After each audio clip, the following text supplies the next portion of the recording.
era fondamentale chiudere l'anno con una bella vittoria in trasferta, tutte le cose belline, e adesso ne possiamo parlare con calma.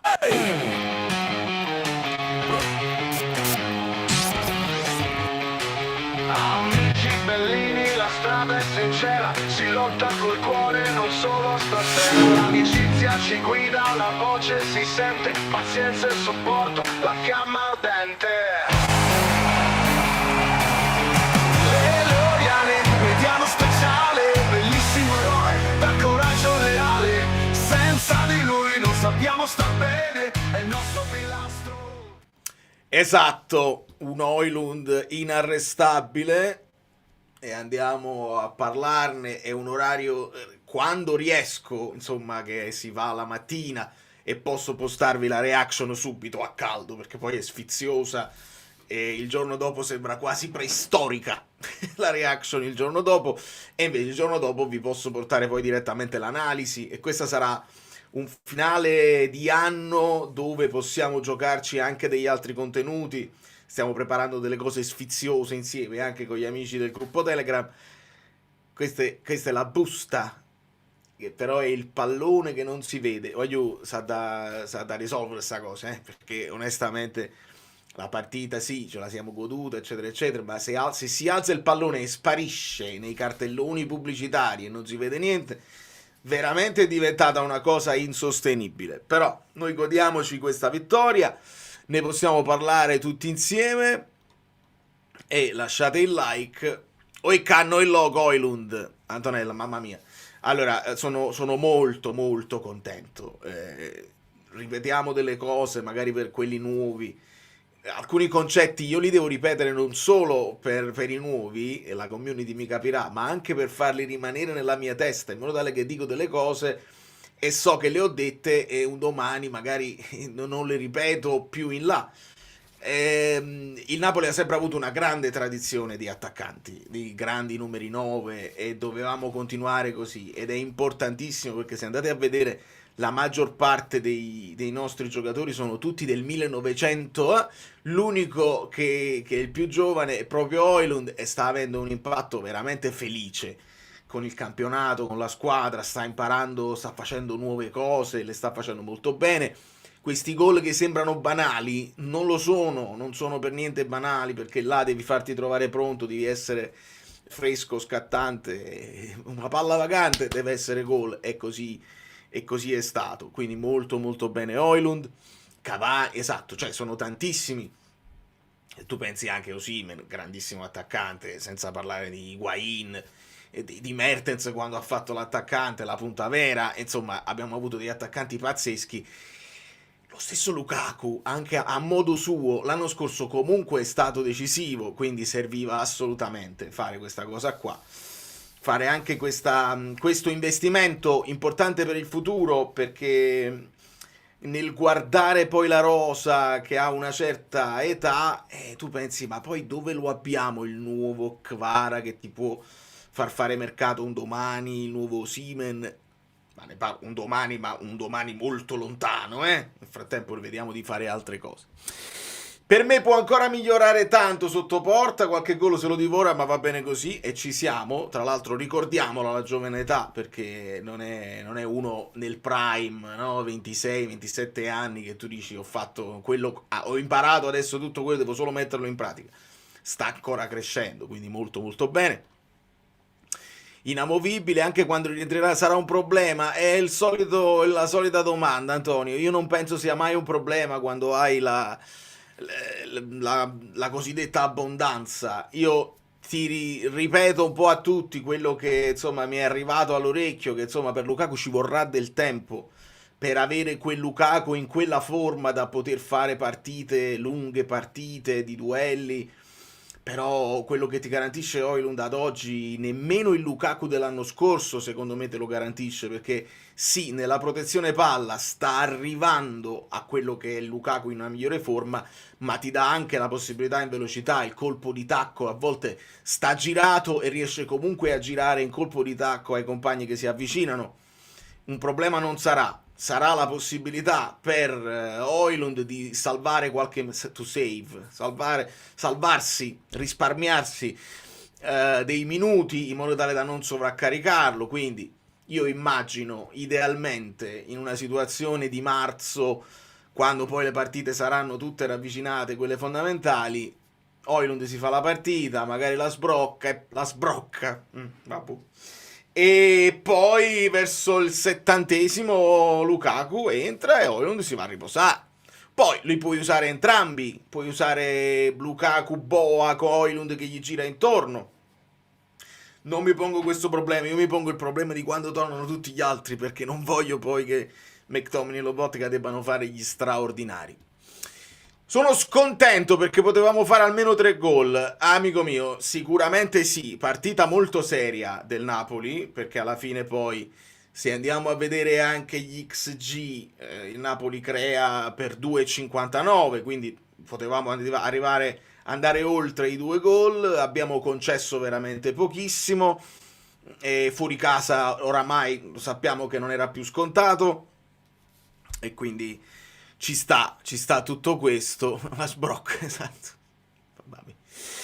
Conte il problema non se lo pone proprio, doppia punta Lukaku che fanno le sì, anche questa è una possibilità, il problema è che poi perdi tutti gli altri meccanismi che adesso stai facendo. Però Francesco, la questione è questa: Conte ha dimostrato di essere molto elastico a livello tattico, cioè si guarda intorno, qual è il migliore 11 che posso schierare? Sono questi, benissimo, in base a questi io posso metterli così.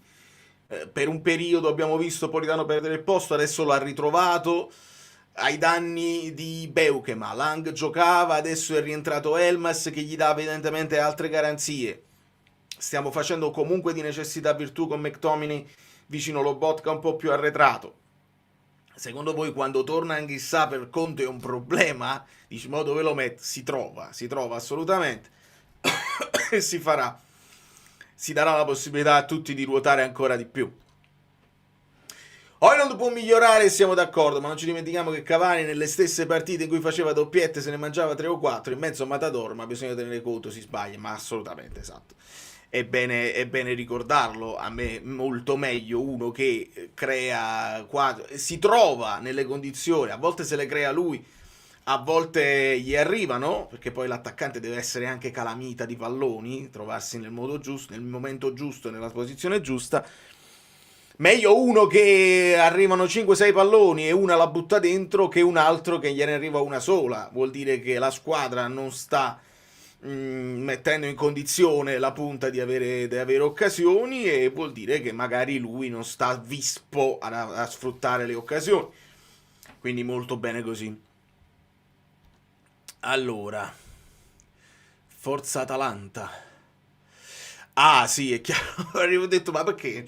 No, vabbè, sì, nel senso che il Napoli ha fatto il suo dovere, il Milan ha fatto il suo dovere, la Juventus così e così, abbiamo fatto tutto il nostro dovere. È chiaro che sulla carta l'Inter ha la partita un pochino più difficile, si può dire, per valori sulla carta, insomma, dell'avversario, e siamo tutti là, la classifica cortissima, quindi al primo inciampo si può scricchiolare, e Palladino vediamo, poi adesso voi datemi spunti anche su Bologna-Sassuolo. Io credo che il Bologna ritornerà alla vittoria, ma teniamola anche presente per una lotta al vertice, perché siamo tutti quanti là. Poi dopo ci salutiamo e l'Atalanta magari ce l'andiamo a vedere proprio con gli occhi della tigre e del gufo.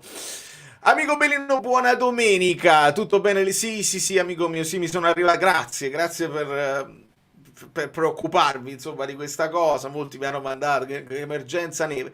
Ha fatto un po' di neve, sulla macchina c'era un po' di neve, però niente di che, è stata costante, una nevicata costante, non violenta, e per fortuna sono giorni in cui sono anche meno serate, quindi non ho dovuto guidare, tutto regolare, grazie mille. Con l'Inter giocava con Lukaku e Lautaro. Sì, no, infatti io non ho detto che ho detto che è un'idea pazza. Voi alle volte, no, voi, insomma, in generale, chi poi ascolta, avete questo vizio di mettere le parole in bocca a uno che non le ha dette.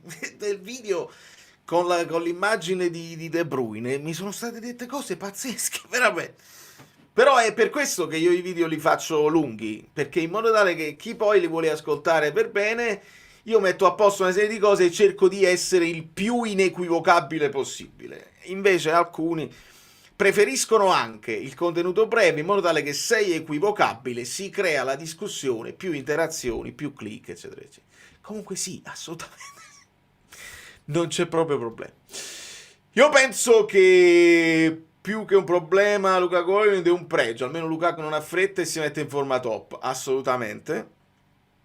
È proprio quello, cioè non avere poi l'ansia di doverlo mettere subito in campo anche se non sta al 100%, c'hai Olio che sta performando e con tutta calma lo recuperiamo. Allora, se dico che Højlund mi ricorda il Pipita come caratteristiche tecniche bestemmio, sì, secondo me sì, nel senso che Higuain aveva una sensibilità nel piede che credo che Højlund ancora non abbia. Non lo so se l'avrà, nel senso che poi la tecnica pura, il modo in cui accarezzi il pallone, ricordiamo la definizione che si dava spesso di Higuain, no? Il 9 con i piedi del 10, aveva una capacità anche di rifinitura che Højlund può trovare.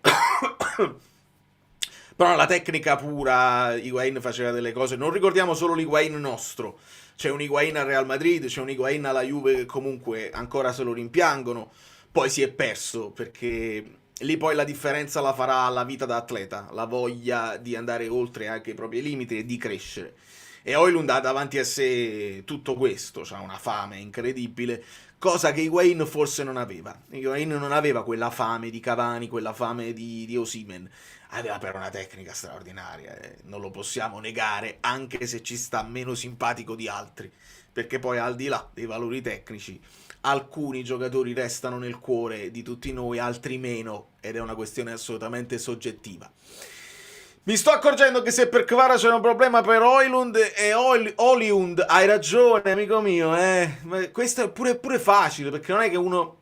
Mi sono divertito nella reaction, se vuoi andare vicino alla pronuncia, insomma, più nordica, puoi raspare, tu rasp, vabbè.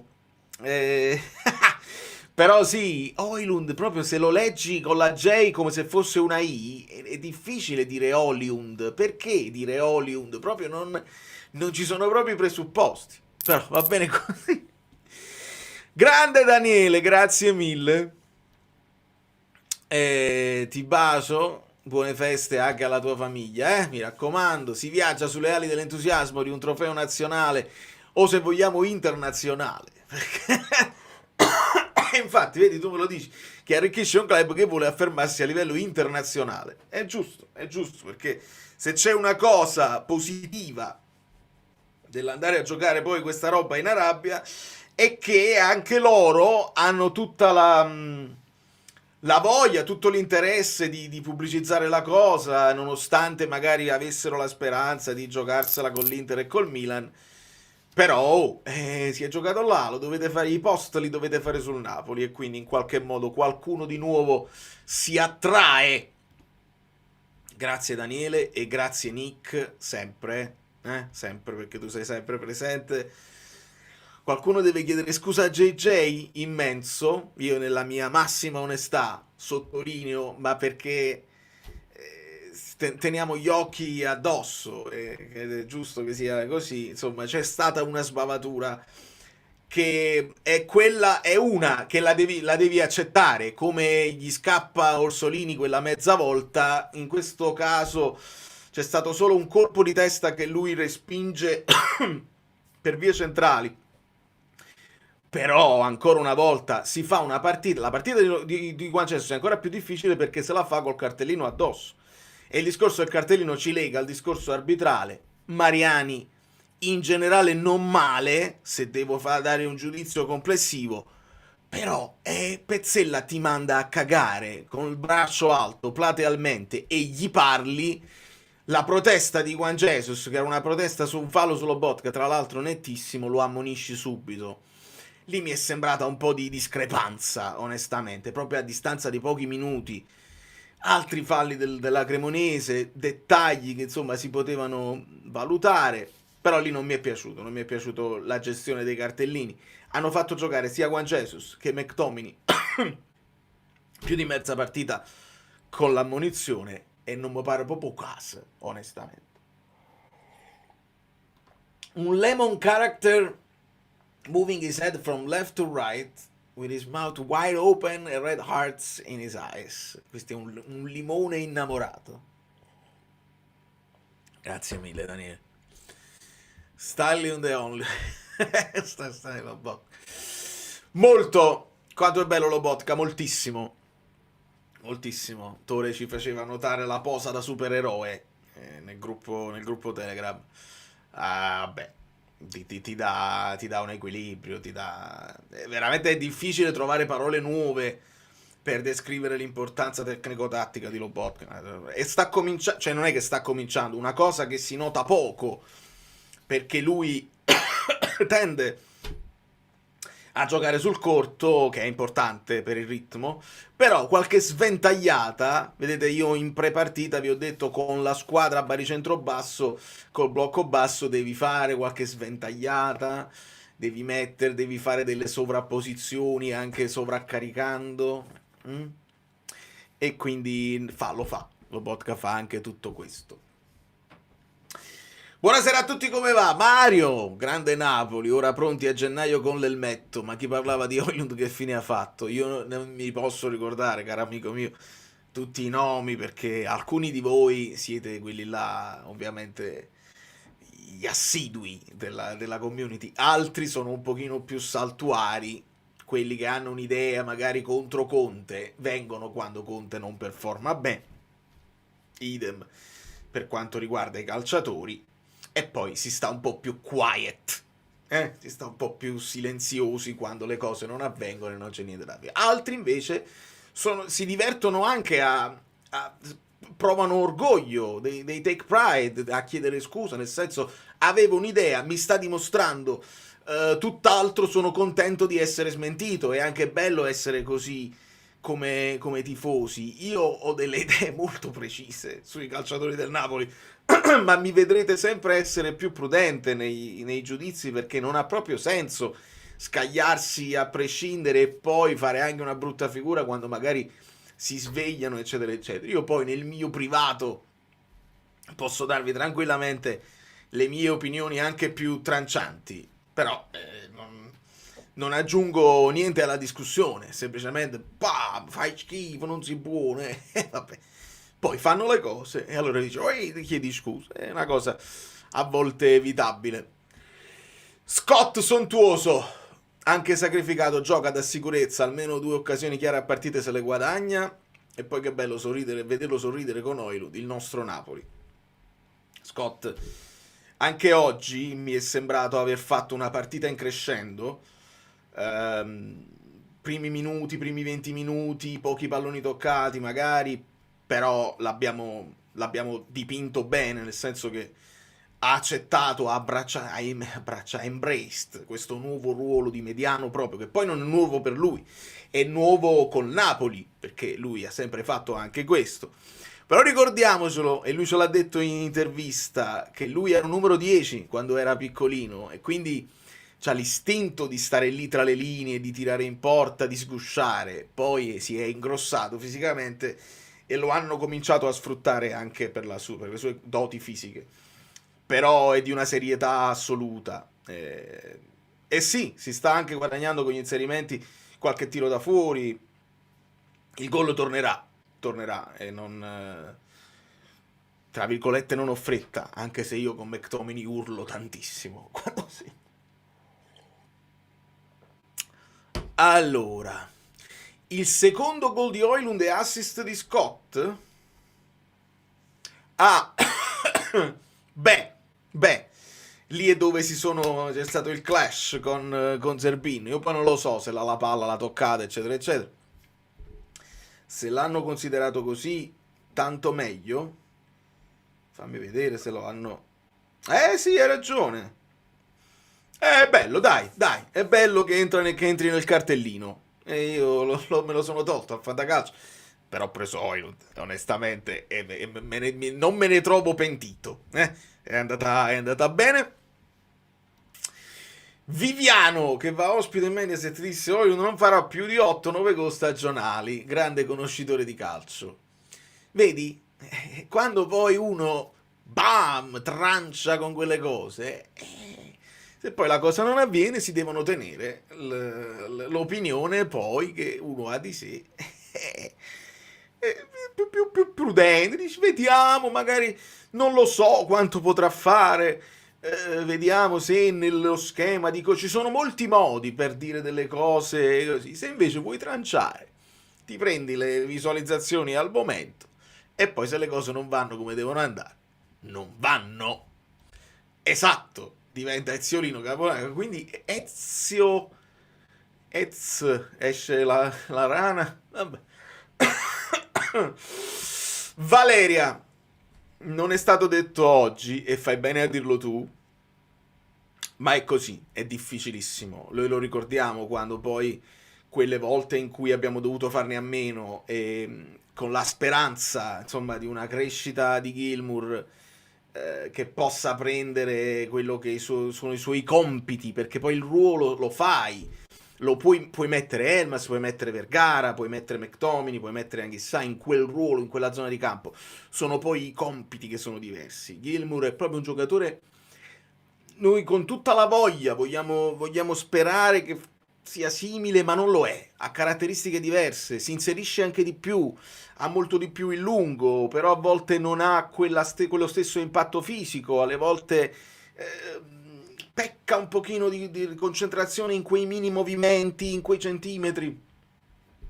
Speriamo che cresca, sicuramente. È difficile vederlo crescere se gioca poco. Adesso è anche operato e da recuperare fisicamente, però godiamoci Lobotka finché c'è, perché anche lui sta andando avanti con l'età e ci divertiamo. Allora, buonasera a tutti. Oilund che attaccante, è giovane, può solo migliorare. Ora aspettiamo Lang che sta cominciando ad ingranare. Eh sì, anche su Lang è come ho detto nel privato, insomma, è come se anche una cosa semplice, che dovrebbe essere una base di tutti i giocatori, tocca il pallone, fa un recupero difensivo o la scambia veloce, bravo Lang, vai, abbiamo proprio la voglia di spingerlo col nostro entusiasmo a far bene e ancora ci aspettiamo, perché sappiamo le potenzialità, ci aspettiamo molto di più. Io mi aspetto molto di più da Lang. Per ora va bene così, perché non stiamo soffrendo, perché ne stiamo alternando altre soluzioni. Vi dico, il Napoli è tornato a essere asimmetrico, perché poi ho preso le posizioni medie del primo tempo e potrebbero essere non molto diverse nel secondo. A tutti gli effetti il Napoli gioca la difesa qua, cioè Di Lorenzo fa a tutti gli effetti il terzino. Cioè se vedete Di Lorenzo, la sua media, la sua mappa, come vedete, e quella non è una mappa di un braccetto. Juan Jesus, questa è la mappa di un braccetto.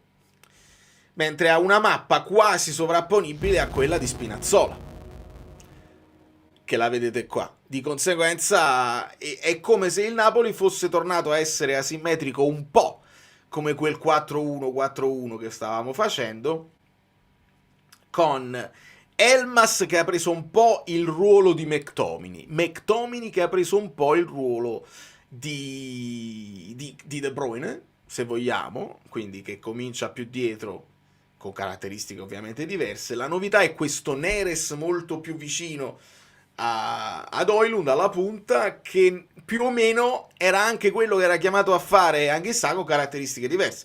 Quindi, se vogliamo, non abbiamo perso il ben fatto di quella situazione là, che era piaciuta, non era piaciuta, era criticata. È un Napoli molto molto duttile, molto ibrido, il che è difficile poi incasellarlo. Il Napoli di Conte gioca così, il Napoli di Conte cambia in continuo, in una continuazione, e quindi i giocatori devono stare sempre sul pezzo, sempre molto stimolati. È interessante, è molto interessante. Allora, Dimebag Darrell, amici miei, ripeto per tutti i nuovi abbonati eventuali che si iscrivono, ricordatevi sempre di iscrivermi in privato sui mini social, sapete dove trovarmi, così vi posso aggiungere al gruppo Telegram dedicato agli abbonati. Adesso riapriamo anche i vocali. C'era qualcuno che diceva che il mio nome no, si chiama Valerio, quindi magari qualcuno nuovo. Benvenuti amici miei. Sì, sì, proprio così. Gli diamo i meriti a Conte anche che da quando ha messo Neres tra le linee, accentrandolo e portando Politano a supporto come quinto, il Napoli a trovare a giocare a giocare a calcio. Sì, diamo i meriti a Conte, si giocava a calcio anche prima, se lo chiedi a me, però era un bisogno fisico di vedere di più Neres in campo, anche per valutarne la continuità. Perché se poi è vero che Neres ha avuto alti e bassi, però senza avere una continuità da titolare è difficile anche giudicarlo, perché entra e devi fare sempre la differenza.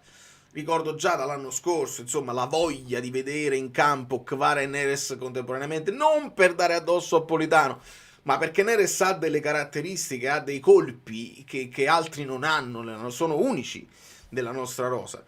Quindi molto molto bene. E sfruttare, questa è una cosa che vi ricordate, vi dissi anche con Spalletti, con Simeone, sfruttare i momenti di forma. Se hai una rosa ampia, ci sono anche dei momenti in cui quello più forte lo puoi mettere in panchina se ha un momento di forma non straordinaria e sfruttare quello che sta in hype, che sta elettrico. In questo momento il Napoli non ha una rosa ampia, perché siamo abbastanza a formazione quasi obbligata, però lo stiamo sfruttando il momento di grande forma di Neres e di Højlund. Allora, Pasquale, ma quanto è importante il fattore psicologico rispetto a quello fisico? Molto, moltissimo. Ci sono delle partite in cui hai la sensazione che non ce la fai, che vai alla metà della velocità degli avversari. Però è corretto, secondo me, farsi la domanda, visto che non abbiamo dei dati scientifici, e dire, guarda, non ce l'ha. Oggi non ha proprio a disposizione. Cosa ti fa correre? È il cervello che lancia lo stimolo ai muscoli di andare oltre la fatica, di dare qualcosa in più. Quindi deve partire quasi tutto da lì. Quando si dice è un problema mentale o un problema fisico, si cerca di banalizzare, tra virgolette, e di trovare una soluzione o un colpevole quando i risultati non ti soddisfano. È purtroppo molto semplice, molto banale. E lo facciamo tutti nel racconto del calcio, dei tifosi, degli analisti, dei giornalisti. Ed è normale, perché vogliamo avere una soluzione, vogliamo spiegarci delle cose, ma non è così semplice, E molto spesso, anche se non stai, perché oggi il Napoli non mi è sembrato brillante e aggressivo come per esempio nelle 2 partite di Supercoppa, però mi è sembrato stare tranquillo, mi è sembrato andare in affanno. E questa è tanta roba. Io dico, tra il serio e il faceto, che quasi mi sono annoiato nel secondo tempo, ma dico anche che era importante anche imparare a gestirla una partita, a non dover per forza sempre andare al massimo. Sei in grado, quando le gambe non ti reggono, di controllare la partita, di far girare a vuoto gli avversari e di gestire una partita che stai tranquillamente dominando e gestendo? Sì. Quindi questa è una partita molto importante da non sottovalutare. Oltretutto. Sarebbe bello, no? Se vi dico oltretutto, stossisco e non continuo la frase. Il fatto di stare in trasferta stava diventando un problema, o meglio, stava diventando una di quelle cose che poi dicono, però Conte! Vabbè, calmo, aspetta. Guardato e likeato la reaction, giù le mani, pure per, da Højlund. McFradden cresce sempre, oggi da manuale. Sono d'accordo. Onore a Mazzocchi, fa il suo, state parlando anche di Mazzocchi. John, ciao a tutti, Forza Napoli sempre. Oggi abbiamo visto la tipica vittoria di chi sa quello che vuole e si va a prendere la partita. Se proprio devo trovare un appunto, ancora una volta si è sprecato troppo. Il che, sì, è un appunto secondo me anche corretto, perché quando crei tu vuoi vedere una squadra che che segna, che la butta dentro. Molte occasioni Højlund, avrebbe potuto tirarla meglio, ma che gli vuoi dire quando ha fatto una doppietta? E anche altre cose, Politano ci ha provato, a volte è andato a sbattere, Audero qualche parata l'ha fatta su McTominay, qualche colpo di testa non precisissimo, però se queste sono le cose che dobbiamo dire a Napoli, stiamo a posto onestamente. Quindi molto molto bene. Ciao Fra. 57 mesi di membership, la vedete? Quella, la sentite la fidelizzazione. Ultima partita a Cialco, no a calcio, questo è Cialco, del 2025. Grazie mille Emanuele. Quanto è importante chiedere quanto è importante? 3-4-1-2 con Neres dietro Lukaku. Ah! Troppo. Terzo, allora, sì, Manuel. Ripeto una frase che è cara del genio e la sposo e la abbraccio. Tutto si può fare, veramente si può fare tutto.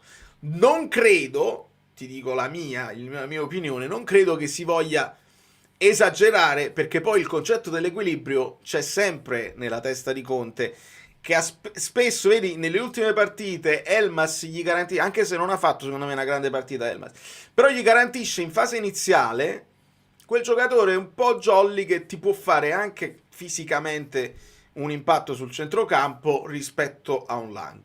Lukaku e Højlund insieme, aggiungendo Neres dietro la punta.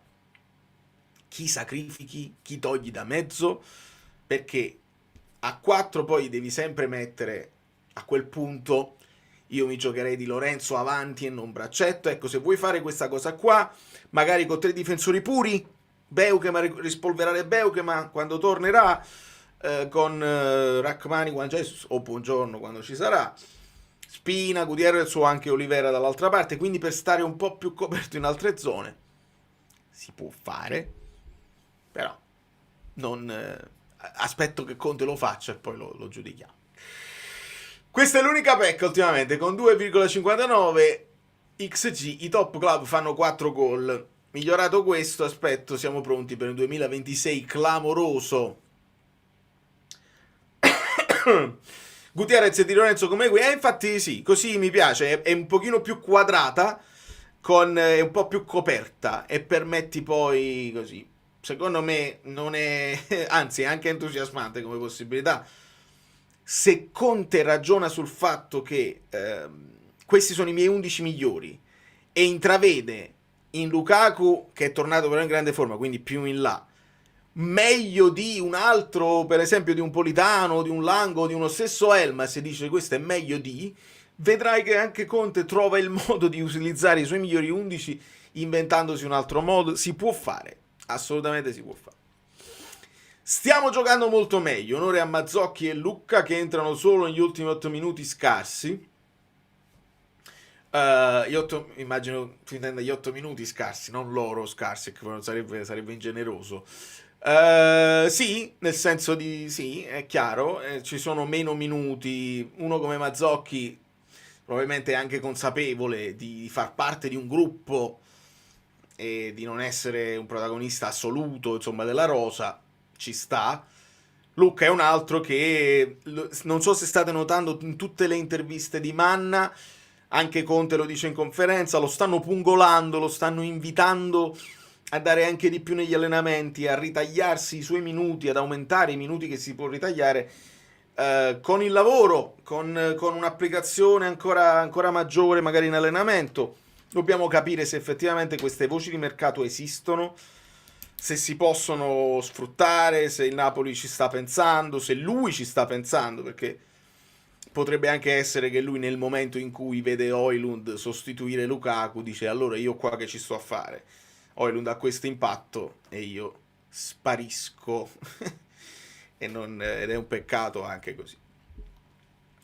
Allora amici bellini, cominciamo ad ascoltare anche i vocali perché ci sono le parole di Conte che volevo recuperare in modo da un poco meglio, così sto più libero, non sto, che poi se esco dall'inquadratura non si vede niente, così penso che stiamo un pochino più tranquilli.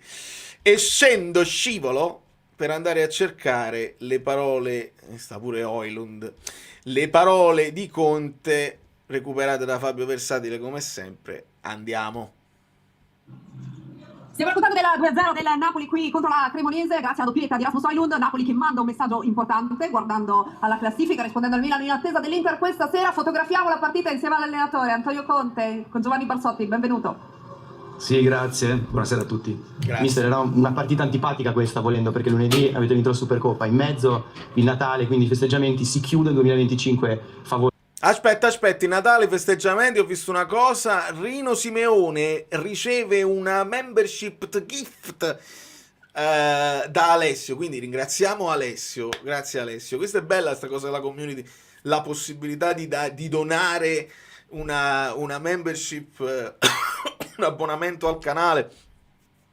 Anche per queste qua sono momenti in cui voi potete provare che significa stare nel gruppo Telegram per un mese e poi decidere se rinnovarlo oppure no, o se vi siete fatti l'esperienza. Quindi grazie assai Alessio. Rino, scrivimi in modo tale che organizziamo tutto e poi da gennaio ridiamo un assetto generale a tutto il gruppo Telegram, perché siamo tanti in questo momento e non voglio nemmeno sforare il numero, perché poi se diventa ingestibile io non riesco a sentirmi poi protagonista dell'amicizia che si sta sviluppando nel gruppo e voglio mantenerla logica. Parole di Conte. Per il Napoli, dove siete tornati a vincere, chiudete vincendo, addirittura vince da Cremona e nonostante tante difficoltà, tante assenze, cambi di modulo, però siete lì a giocarvela. Sì, assolutamente, sicuramente festeggiamo un anno bellissimo dove abbiamo, secondo me, fatto qualcosa veramente di bello, di inaspettato, di straordinario. La vittoria dello scudetto è coronata poi adesso con la vittoria della Supercoppa, perché non dimentichiamo che comunque abbiamo dovuto battere 3 squadre come Milan, Inter e Bologna in questo torneo, quindi qualcosa veramente di bello. È inevitabile che, tra virgolette, dispiace un pochettino, perché è stato veramente un anno solare molto bello, ricco di emozioni. Poi Napoli ti dà l'opportunità, quando vinci la festeggiano in maniera veramente diversa rispetto alle altre parti, ecco. Quindi abbiamo festeggiato lo scudetto in una maniera incredibile, abbiamo festeggiato adesso la Supercoppa e in campionato siamo lì, cercando come ho detto ai ragazzi, di mantenere sempre, di stare vicino alle posizioni di alta classifica. Lo stiamo facendo bene, perché comunque noi quest'anno stiamo affrontando diverse problematiche anche molto, molto serie, però le stiamo affrontando sempre da uomini coraggiosi, e questo io penso che va detto di questi ragazzi. Si può vincere, si può perdere, ma alla fine loro la maglia, lo scudetto lo vogliono onorare, vogliono comunque rendere orgogliosi i tifosi. Giorgia. Dario, parti tu. Antonio, aggiungo anche che nelle difficoltà hai sempre... Ciao Antonio, o hai trovato la strada o l'hai costruita, perché anche in alcune difficoltà il cambio modulo, perché non avevi centrocampisti, sempre la tua mano ha fatto la differenza. Te lo dico perché non voglio dire, non voglio prendere un giocatore in particolare, ma stasera lo devo prendere, perché Højlund ha uno strapotere in tutto quello che fa. Cioè, dove può arrivare questo ragazzo? Perché oggi allora ha vinto tutti i duelli, fa riparto da solo, fa gol, trascina la squadra, è in una condizione fisica clamorosa. Cioè, abbiamo visto un giocatore forse che nel nostro campionato non vedevamo da anni. Guarda, ha sicuramente Højlund è un calciatore che prima di tutto è di giovanissima età, perché ha solo 22 anni, va per i 23. È un calciatore che può migliorare tanto, perché tante situazioni, se vedete da quando è arrivato ad adesso, sicuramente sta diventando un calciatore dominante, no? in quel ruolo, perché inizia a capire la posizione giusta, dove mettersi, come difendere la palla, quando deve attaccare lo spazio, quando deve venire incontro, e chiaramente è molto collegato con la squadra. Poi voi sapete benissimo che nel mio calcio comunque gli attaccanti rivestono sempre un ruolo molto importante e molto particolare nell'economia proprio del gioco, diventa proprio un punto di riferimento, e lui ha... È importante che lui lo sa e lo riconosce, insomma, che le punte sono dei registi nel suo calcio, al di là di quello. Poi tu puoi cambiare modulo in 1000 modi, ma il ruolo, i compiti della punta, Conte lo dice e lo sa che sono particolari. Se poi questa punta non è solo regia offensiva, ma riesce anche a essere finalizzatore, è là che andiamo al non plus ultra. Importante questo che mi dici, Mirko. Vediamo se lo dice anche perché me l'ero chiesto perché se è stata una cosa preventiva o se c'era un problemino, un po' di affaticamento. Bene, maturo Spinazzola a dirlo, bene non arrivare a rompersi, e speriamo di averlo a disposizione subito. Margini di crescita altissimi. Per il discorso della strada, la strada, se non sbaglio Annibale, no? Annibale diceva se non c'è una strada bisogna costruirla, quindi, e noi la strada ce la stiamo costruendo con grande lavoro, con grande dedizione, affrontando le difficoltà, perché oggi è l'ultima partita dell'anno, anche oggi non era presente Meret, non era presente Anghissà, non era presente De Bruyne, non era presente Lukaku, non era presente Gilmour. È inevitabile che stiamo parlando di giocatori importanti. Io l'unico augurio che posso fare è che ci auguriamo, ecco, che comunque possano tornare, non so quando, perché comunque ci sono 2 infortuni molto seri, molto gravi, quelli di De Bruyne e di Lukaku, e quindi bisognerà avere tanta pazienza e aspettarli e vedere come. Bene, chiedo Alex di che squadra sei, perché complimenti al Napoli che in un tempo si mette la Cremonese in tasca, campionato apertissimo, ce la giocheremo ad armi pari con il Napoli. Sei mi butto, sei tifoso dell'Inter, sei tifoso del Milan, sei tifoso, perché adesso se guardo anche la Juve è rientrata nel discorso, sei tifoso della Roma, facci sapere, perché ci fa piacere anche avere tifosi corretti che si guardano la live, ci fa piacere. E come torneranno e in che condizioni torneranno, quindi Certo. dobbiamo tener conto anche di questo, in generale, ecco. Comunque, però me incuriosiva, prima di salutarla perché non abbiamo troppo tempo, Sì. mi incuriosiva sapere perché secondo sempre. lei il Napoli non è ancora pronto per comandare. Ma per tanti motivi, perché secondo me è un percorso appena iniziato, a livello di struttura non siamo pronti. Le strutture. Per tanti motivi. Cioè, oggi ribadisco, per me Juventus, Milan e Inter, per struttura, per seconde squadre, per monte ingaggi, per valore patrimoniale, sono diverse rispetto a tutte le altre. Noi sappiamo questo, non possiamo fare il passo più lungo della gamba, però io dico che ogni volta che vince Adesso lo finiamo di ascoltare. Ma capite quando lui parla, e stavolta è bene che gli sia arrivata di nuovo la domanda dopo una vittoria dove lui sta tranquillo, lo può spiegare bene. Parla di strutture, cioè di società strutturate. Quando parla di strutture parla anche della seconda squadra, cioè mette dentro una serie di cose a calderone. È chiaro che la seconda squadra non è detto che ti porti più punti in campionato, però quando poi parliamo del fatturato, che per questo cambio di regola che hanno fatto, il fatturato diventa importantissimo per garantirti anche la possibilità di spendere, di avere dei costi della rosa. In qualche modo a questo si riferisce, cioè la possibilità poi che fai una grande spesa, la puoi anche fare perché i soldi ce l'hai e non vieni bloccato perché hai alle spalle un fatturato che oppure puoi rimpinguare con le casse della società, eccetera, eccetera. Quindi questo è il discorso più generale di crescita. No, c'è chi si è potuto permettere di fare lo stadio, chi è stato agevolato nel fare lo stadio, altri che hanno le altre squadre femminili, la squadra B, eccetera, eccetera. Un po' questo è quello che ti sta dicendo in generale, perché se poi tu dici comandare, significa che tu ti prendi la palla è mia e da quest'anno in poi per 5 anni voi lo scudetto non lo vedete perché c'è il Napoli, e invece no, stiamo là, ce la lottiamo, alle volte rendiamo la vita difficile a quelli che si aspettano di stare là a comandare per diritto di nascita, per strutture, per tutte le possibilità, e ci stiamo togliendo delle grandi soddisfazioni. Uno che non è una di queste 3 squadre Si gode. significa che ha fatto qualcosa di straordinario, perché non puoi mettere la testa sotto la sabbia e pensare che sei a livello degli altri se c'è una differenza importante e sostanziale. Poi quella differenza, con grande abnegazione, lavoro, con grande umiltà, con grande voglia, si cerca di colmarla sul campo quanto più possibile, però stiamo parlando di realtà sicuramente diverse. Bello. Grazie davvero, grazie Antonio Conte. Grazie a voi. Per essere stato con noi. Buon Grazie, anno, buon anno, auguri. buon Buon anno. Con tutte queste feste io mi fa un attimo per... Sta per te. Bello, bene, niente di che, niente di straordinario, a parte la mia faccia così. C'è il Rasmus che Christmas dice il Natale è arrivato con ritardo, è un bel regalo. tutto questo, quindi possiamo andare a recuperare anche i vostri vocali e non solo quelli di Conte, che dovrebbero cominciare qui con Perrone. Dobbiamo dare fastidio, ma fatica. Questo è tutto. Un anno sì, un anno no.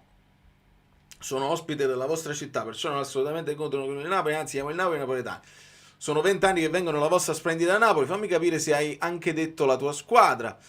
Complimenti per tua moglie e per la sportività. Vedi, ti stanno salutando. Fammi capire, torno un attimo. Milanista, ok. Moglie tifosissima del Napoli, nonché napoletanissima, perciò sono una milanista, ma Napoli nei partenopei. Tu magari non sai, perché lo dissi tanto tempo fa, che io sono qua, ho rischiato, ecco, ho rischiato di essere, dove sta? Perché poi è facile trovare qualcosa di rosso e qualcosa di nero. Il mio babbo era simpatizzante del Milan e c'erano i 2 gagliardetti appesi alla culla e io presi quello del Napoli perché forse il colore è azzurro, inconsapevole, eccetera, eccetera. Poi mi portò praticamente in fasce a vedere Maradona, non capivo niente, ma già avevo la sensazione. La prima partita che ho cominciato a capire qualcosa era proprio Napoli-Milan, con un Di Canio che mette a terra i difensori del Milan e fa un gol incredibile, e da lì poi si è andata così. Però c'è stato un momento in cui c'è stato il pericolo, tra virgolette, che diventassi milanista. Questo è il Milan pre-Berlusconi, il mio babbo, ma va bene così. Allora ascoltiamo Perrone. Ciao Vale, vittoria per niente scontata, perché comunque giocare lì a Cremona contro una squadra allenata da Nicola, abbastanza compatta, comunque non è mai facile. Doppietta di Højlund che è letteralmente devastante, sta cominciando a segnare con continuità, ma te sai che non risulta triste, e io voglio evidenziare quello che è un problema del Napoli di Conte, che si porta avanti addirittura dal primo anno. Non riusciamo a chiudere le partite. Cioè, è un qualcosa che è stato anche evidenziato dalle ultime partite, anche quelle in Supercoppa contro il Milan, contro il Bologna, ed anche oggi, dove non riesce a chiudere, non riesce ad andare a segnare il terzo, magari addirittura anche il quarto, il quinto gol. E non credo neanche che sia una cosa voluta, perché contro il Bologna comunque dopo il gol del 2-0 hai creato, anche oggi hai creato nel secondo tempo. Quindi tu, Francesco, per chiudere le partite, ti interrompo così per rendere tutto più dinamico, per chiudere le partite tu intendi 3-0, insomma, ritornando a quel discorso di Spalletti, che anche sul 2-0 non ti senti tranquillo. Io per esempio sto vedendo Spalletti che è molto in affanno con la Juve, anche vincendo, perché hanno uno score importantissimo, hanno perso solo con noi. Però Spalletti sta in sofferenza, lo sta dicendo a ogni piè sospinto, che lui vuole che la squadra continui ad attaccare, che provi a chiudere le partite, non stia lì ad aspettare che la partita finisca. Quindi tu immagino parli di 3-0, perché il 2-0 già ti mette in una condizione di gestirla la partita. Continuo. È come se mancasse anche un po' di cattiveria, anche all'inizio del secondo tempo. Oggi comunque hai, non dico rischiato di subire gol, ma comunque si era visto anche un po', come dire, si era vista anche un po' di meno fame. Infatti poi Conte fa quel cambio togliendo Neres e mettendo dentro Buongiorno, che potrebbe essere visto anche un po' come il cambio della paura, tra virgolette. Però comunque il problema, ripeto, non riesce a chiudere le partite. L'anno scorso io ricordo ad esempio solo un Cagliari-Napoli 0-4 e un Napoli-Empoli 3-0. Quest'anno mi pare che non sei mai andato a segnare 3 gol, però mi potrei sbagliare. Vedi. Abbiamo segnato bravo. 3 gol contro Pisa, Fiorentina, Atalanta e Inter, ma sempre con 2 o un gol di scatto, Certo. quindi alla fine I sempre 2 gol con di scatto. poca distanza rispetto all'avversario. E questo ti porterebbe anche a far riposare molti calciatori, specialmente con gli infortuni che hai, e a stare molto più rilassato sia sotto l'aspetto fisico che sotto l'aspetto mentale. Corretto, ti devo dire la verità, anche io ho avuto la sensazione di un pochino di... non di più di leggerezza, di non sentire quella cosa, dobbiamo farne un altro così. Ho visto a un certo punto ci siamo divertiti, abbiamo provato anche giocate di fino, ci siamo un pochino divertiti a cercare anche la cosa più bella da fare, invece che essere cattivi. Neres in un paio di occasioni l'ho visto saltellare col pallone, non tirare, cercare più la rifinitura, eccetera, eccetera. Quindi questa sensazione di non avere quella fame di 3, 4, 5, oggi proprio... Però secondo me è dovuta anche perché invece l'ho vista col Bologna, l'ho vista con il Milan, soprattutto col Bologna. Secondo me era anche una questione di scarico, cioè mentalmente questa è una partita che era pericolosissima prima delle vacanze, sei riuscito a fare 2 gol, ti sei un attimo appaciato, come si suol dire, cioè nel senso, dai, l'abbiamo sbloccata, poteva essere difficile portarla a lunga senza segnare. Secondo me si sono tranquillizzati un attimo e Conte ha anche chiamato alla calma alcuni di loro. Questa fretta, per esempio, ce l'avevano i nuovi entrati. Ce l'aveva Gutierrez, mi è sembrata avercela, insomma, soprattutto lui, perché poi entra Lang ha la voglia di fare, mentre Conte, calma, gestiamo, capiamo se riusciamo anche a gestire, rientra nel discorso della possibilità di gestire quando non sei al massimo. È molto interessante, Ticano su Baresi e Matti, bravi, bravissimi, e fatemi dare un bacio a Claudia. Confesso, fino a 16 anni ho tifato Milan, innamorata pazza di Ambrosini, poi la rinascita, grazie a mio padre. Vedi? Ma questo è grazie a tuo padre la rinascita? Perché grazie a tuo padre invece io stavo per fare l'errore. E quindi complimenti anche al tuo papà e complimenti anche al mio, che insomma non si è opposto, perché sì, era simpatizzante del diavolo, che era la squadra più operaia rispetto all'Inter dei Bauscia, che li chiamavano così, e quindi gli piaceva prima che il Milan poi diventasse il Milan che comprava chiunque, però sempre simpatizza perché c'era il doppio gagliardetto, sempre comunque con uno sguardo al Napoli e alla squadra della propria città, e quindi se doveva esserci lo scontro c'era sempre, quindi bene così. Buongiorno, è un giocatore che va gestito. Ricordiamoci che l'anno scorso ha saltato metà campionato, abbiamo tante partite, va recuperato anche Beuke, ma siamo corti solo al centrocampo. Concordo.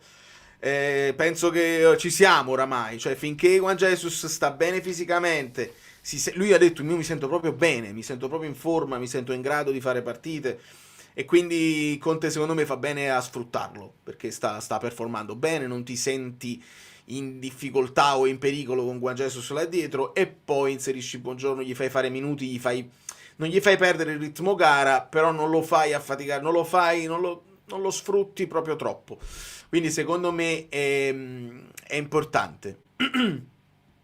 Vero, ma apprezzo l'aver saputo addormentare la partita e i cambi di Conte per far riposare i titolarissimi.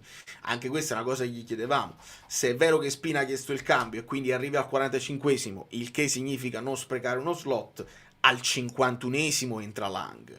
Ed è un bellissimo cambio secondo me. Elmas, lo sapete, io vado a impazzire, ma mi è sembrato toccare meno palloni oggi. Sicuramente me la vado a rivedere e vedrò tutti i movimenti senza palla che fa Elmas, che poi ha corso, era quello che stava correndo di più. Lui e McTominay anche toccando meno palloni. Però ci sta la sostituzione per dare un bel po' di minuti anche a Lang. Buongiorno Neres, come diceva Francesco, sembra un cambio un pochino più conservativo, stavano arrivando dei palloni alti verso Vardy, ci sarà anche quello, e c'è anche, quando poi fai così, la possibilità di alzare Di Lorenzo, che mi fa stare un pochino più tranquillo, onestamente. Quindi è vero che è un cambio conservativo, Neres, buongiorno, però mandi Di Lorenzo più avanti, e quindi è un cambio che contemporaneamente mi fa più piacere, quindi andiamo avanti. Mi unisco al confessionale. Voglio, tanto siamo tra di noi, siamo pochi, siamo tipo 350. Lasciate i like però, non è che si lasciano i like solamente quando si vincono le supercoppe. I supercampioni si sono confermati ed è oggi che si vedono i grandi tifosi. Lasciate i like. Anche io ho tifato tutti i milanisti fino a 12 anni, innamoratissimo di Kakà. Poi mi sono allontanato dal calcio e negli ultimi 2 anni mi sono innamorato nuovamente, ma del Napoli. E che bellezza, vedi che si può fare. Nel nuovo modulo mi piace che si attacca molto di più centralmente di prima. Højlund è devastante, le cose che fa Neres sono importantissime. Ringraziamo Dio, ho un essere superiore perché sei diventato tifoso del Napoli, grazie mille Angela, assolutamente sì. McTominay gioca anche da ammonito, giusto sottolinearlo, Giacomo, lui e JJ. Non è facile perché poi sono chiamati anche agli scontri fisici e devi gestirli e non devi rischiare. Bravo! Allora, in Azuma 11, chi era l'altro? Wallmap, perché poi in reaction dico Tom. Era Tom? Tom Baker? Perché poi i nomi vengono inglesizzati dal cartone giapponese. Chi era l'altro che faceva il tiro contemporaneamente? Fatemi ricordare, perché la mia memoria non mi dà una mano in questo caso. Anche io confesso sempre solo Napoli. Stanno uscendo tutte le verità. Mi fa appariare questa cosa. Valentino. Ciao Vale, ciao amici bellini, e non ti riesco a seguire stasera, quindi mi prendo qualche secondino in più. Secondo me abbiamo fatto una partita gagliarda. Non è stata una partita appariscente da un punto di vista tecnico, ma da un punto di vista fisico, di occupazione di spazi, secondo me siamo stati molto molto bravi, perché poi la Cremonese gioca su quello, va molto aggressivo sull'uomo, e secondo me siamo stati bravi. Lobo dall'inizio, Scott secondo me è salito molto nel secondo tempo e hanno chiuso molto bene le linee di passaggio, sono stati puliti. Secondo me è stata una manna dal cielo avere Lobotka già a pieno regime per questa partita. E per il resto, da un punto di vista tattico, secondo me non c'è stata proprio sempre una marcatura uomo. Ho visto JJ che andava spesso su Sanabria, questo sì, però non credo ci fossero accoppiamenti fissi. Mi sono segnato JJ alto al quarto minuto, che ha seguito il suo uomo fino a centrocampo, ma fai bene a sottolinearlo, perché il Napoli non sta facendo più quel lavoro là. Poi dipenderà dagli avversari. Probabilmente quel lavoro là, proprio uomo su uomo, un po' più fisso, un po' più strutturato, si fa quando incontri proprio una squadra con lo stesso modulo, proprio con il 3-4-2-1. Allora lì hanno senso tutte le accoppiate. I braccetti si vanno a prendere i due sotto punta, la punta se la prende il difensore centrale, vabbè. Questa qua è una... Nicola, furbacchione, non solo è un 3-5-2 rispetto a un 3-4-2-1 di solito, due punte vere, quindi Sanabria, Vardi, e poi ha messo questo Zerbin Mezzala che si andava a sovrapporre con, come si chiama, Barbieri, e quindi per creare quel... Vedete che poi ogni allenatore... Non è andata bene, però è un'idea, avere l'idea, no? Creava questo sovraccarico sulla destra per dare probabilmente dei grattacapi e delle preoccupazioni alla zona Spinazzola, Juan Jesus. Chi si va a prendere? Perché visto che Di Lorenzo è probabilmente deputato ad andare a prendere un altro dei centrocampisti, se le due punte sono su Rachmani e Juan Jesus, si crea la difficoltà tra Barbieri e uno Zerbin che si allarga, che parte da mezzala e si allarga, si crea la difficoltà per Spinazzola. Quindi un'idea c'era, capito? Nicola adesso se ne torna a casa con 0 punti, i tifosi della Cremonese non lo so, però non è che si può dire è andato così a casaccio, anche quella era un'idea. È sfizioso, è sfiziosissimo. Il resto, secondo me, è stato l'atteggiamento era giusto. Poi siamo stati fortunati ad averla sbloccata su 2 occasioni, magari che non hai costruito super bene, ma un po' che mazzo ogni tanto ce lo prendiamo, ecco. E Højlund ha fatto una partita. Aspetta, poi parliamo della partita. Ma non erano i gemelli Derrick non saltavano, facevano la catapulta spaziale. Fatemi ricordare, perché io vado in difficoltà. Saltavano uno sull'altro, i tracchetti sui piedi sui tracchetti, e facevano quella specie di rovesciata così. Non mi pare che era il doppio tiro, che molti stanno dicendo i gemelli. Fatemi sapere. Tom Baker e Oliver Hutt, io mi ricordavo così. Bravo, vedi la capovolta, la catapulta infernale. Bravissimi. No, è perché mi ricordo bene, vi ricordate la trappola del fuorigioco? E si vedeva la trappola per gli orsi, una cosa incredibile. Il fuorigioco, come facciamo? Troppo bello. Tiro combinato, la catapulta infernale, quindi pure i gemelli Derrick facevano così. Baker Hutt, ma anche i gemelli Derrick la facevano, bellissimo. Confessione, voglio sto Milan fino a 11 anni, ora 24, perché ero circondato da loro al tempo, sono cresciuto in Piemonte, poi sono guarito. La mia prima vera stagione è stata 12-13. Che bellezza. Che bellezza. Catapulta infernale, a posto, abbiamo chiarito anche questo. Per me ha giocato con il 3-5-2, Spila e Poli esterni, Neres e Højlund punte, Elmas mezzala sinistra. Sì, Alessà, lo ripeto spesso, la possiamo leggere come vogliamo. Nel frattempo Bologna Sassuolo 0-0. Sì, che Poli e Spina esterni, però se tu la racconti solo 3-5-2 non ti puoi spiegare Di Lorenzo che fa questo.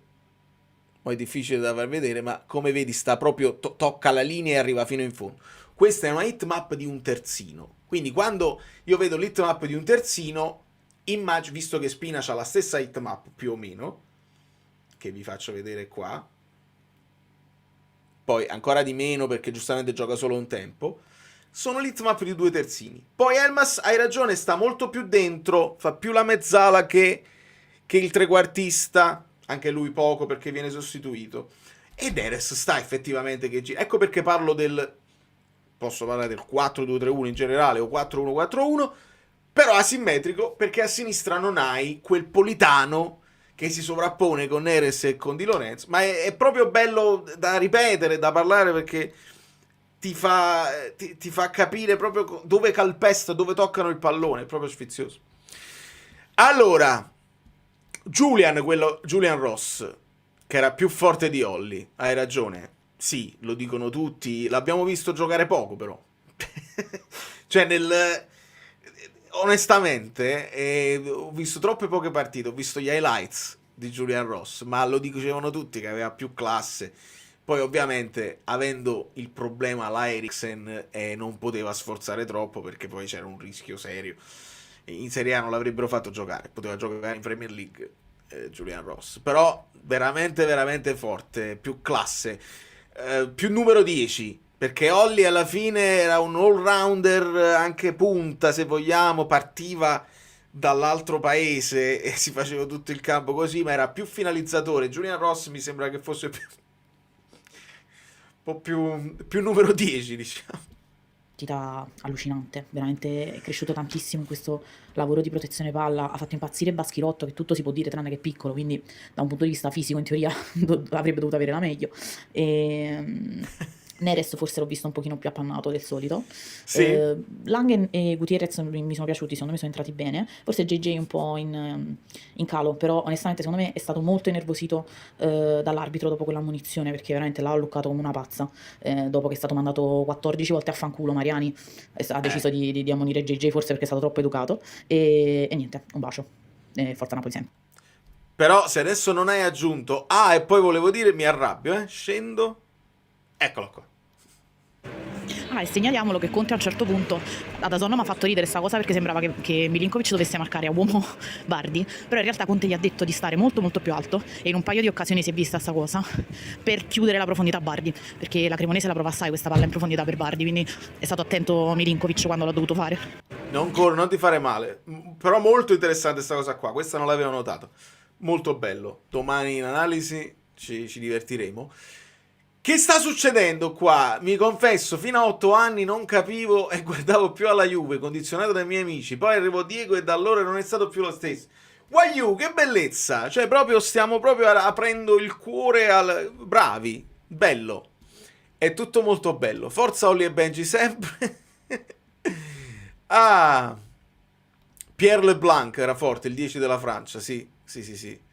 Numero 1 indiscusso, il tiro della Tigre, Mark Landers, lui era proprio il numero 9, lui era proprio, ecco, quello là potente, spaccava le porte veramente, cioè rompeva la rete e si spaccava il muretto dietro. State proprio impazzendo proprio, Che bellezza. Datemi il procuratore, questo potrebbe essere un altro contenuto, cioè mi guardo le partite di Olli e Benji e faccio la telecronaca, faccio l'analisi tattica delle partite di Olli e Benji. Non lo so se l'ha fatto mai nessuno, magari vediamo. Se qualcuno lo fa vuol dire che hanno preso spunto di qua. Va bene. Buonasera a tutti ragazzi, buonasera Valerio, vittoria soddisfacente, l'ultima dell'anno, grande prova dei ragazzi, tra l'altro non vorrei dire eresie, ma mi sembra non è mai successo in questa stagione, terzo clean sheet consecutivo, e siamo contenti di questo. Scontato parlare di Højlund, doppietta, e lavoro di Conte e staff su di lui, sul ragazzo si vedono tutti, tecnicamente sta sbocciando. Condizione fisica attualmente spaventosa, va via qualsiasi difensore con una facilità disarmante, non è minimamente facile. Voglio fare invece i complimenti a Elmas, che ha fatto un ottimo primo tempo, perché con la palla è quello che si è visto forse di meno, ma lavorone in fase di non possesso palla personale, perché portava via gli uomini per Spinazzola, Io se non ti conoscessi, no? Potrei dire mi dici questa cosa per esaltarmi e per avere, invece no, so che vi guardate le partite e senza pregiudizi né positivi né negativi sottolineate quello che vedete. Questa è la bellezza di conoscere la community. Gli uno contro uno liberi e in fase di ripiego, mentre Leo doveva tornare, c'era Elif lì appostato a non far arrivare palla a Zerbin. Lobotka sempre un metronomo, e nota non negativa, dove secondo me possiamo migliorare, si può migliorare in questo caso personalmente, se no siamo tutti bellini, tutti perfetti. Secondo me Scott, tra le 1000 cose fantastiche che fa in campo, soffre un po' in fase di possesso quando deve magari smistare palla, quando deve fare il Lobotka in alcune fasi della gara, ok? Ha fatto 2 errori, uno nel primo tempo dove Vardy per fortuna non ha servito in tempo o comunque bene Zerbin, e nel secondo tempo con quel cambio di gioco veramente, veramente sanguinoso. Non ho altro da dire, forza Napoli sempre e buon fine anno a tutta. Ah, ti blocco subito. Il cambio di tempo, il cambio di gioco veramente sanguinoso era Lang.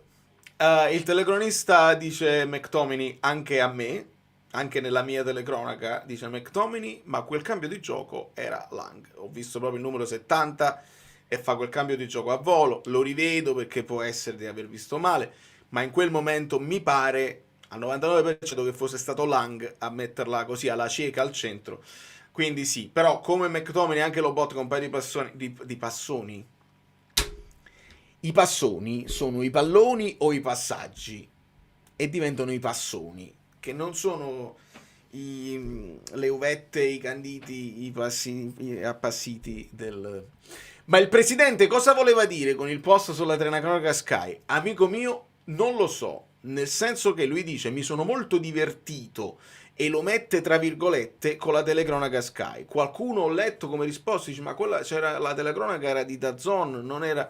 Quindi non lo so se lui i passoni, struffole e mustacciuo, bravo.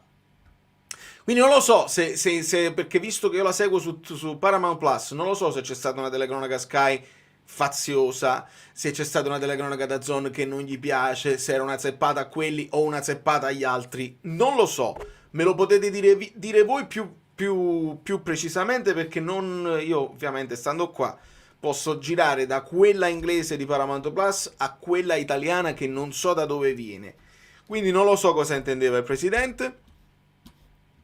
Su Paramount c'era qualcuno che ha parlato proprio di sottofondo, vero Broken Coach, hai ragione, e credo me ne vado per un'idea, può essere che c'era la telecronaca faziosa, insomma la telecronaca tifoso della Cremonese, qualcuno, perché mi ha dato la sensazione che fosse qualcuno che magari stesse commentando pro Cremonese a fianco, nella postazione a fianco. Poi il telecronista in italiano, hai sentito che a un certo punto dice dobbiamo andare a rivedere questo fallo di Ivano, che non c'era niente, deve andare proprio a fare una bella riveduta, e la soffrite proprio. Allora, qualcuno mi stava dicendo, a me è parso McTominay, i passoni si fanno quando si fanno le camminatone. Me la rivedo allora, dai, me la rivedo perché ero convinto che fosse Lang. Quando Scott si è abbassato a fare la costruzione l'ha fatto benissimo, assolutamente sì. Lo stesso Lobotka ha sbagliato un paio di passaggi. Comunque me lo vado a rivedere, non voglio dirvi qualcosa perché a questo punto il dubbio mi viene.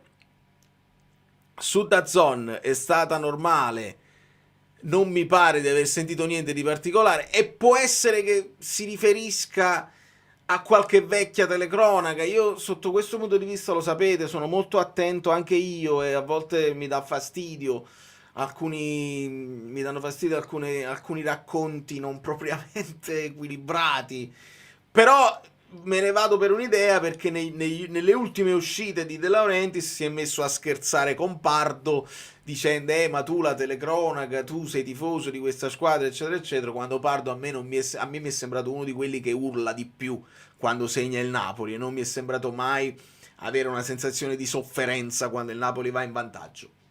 Poi ci sono altri, soprattutto i talent, quelli là che vanno al commento tecnico, che a volte si ammutoliscono o a volte soffrono un pochino e si percepisce. Pardo a me non mi è mai sembrato di questa schiera qua. Poi non lo so, De Laurentiis ha un'idea tutta sua che voleva condividere, ma telecronaca Sky è faziosa. E allora può essere che a quello si riferiva, l'ha messo tra virgolette per fare una zeppata. Sia Scott che Lang, e allora io mi riferisco a uno e voi vi riferite all'altro. Forse quello era Caressa che disse che era normale, che è abbastanza vero, ma assolutamente, lo sappiamo benissimo. Ma anche Coso, come si chiama? Repice Repice lo ha detto pubblicamente che lui è tifoso della Roma, e infatti Repice, che poi è molto emozionante quando fa la sua telecronaca, ha segnato il Napoli ed è bellissimo, sono girati moltissimi video con gli editing della voce di Repice.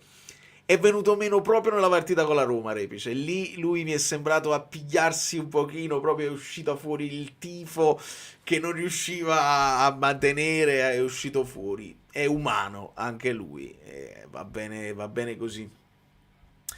Allora, ascoltiamo ancora. Ciao Nel Valerio, ciao a frattempo, tutti gli amici bellini, chiudiamo in bellezza questo 2025 che ci ha dato tante soddisfazioni.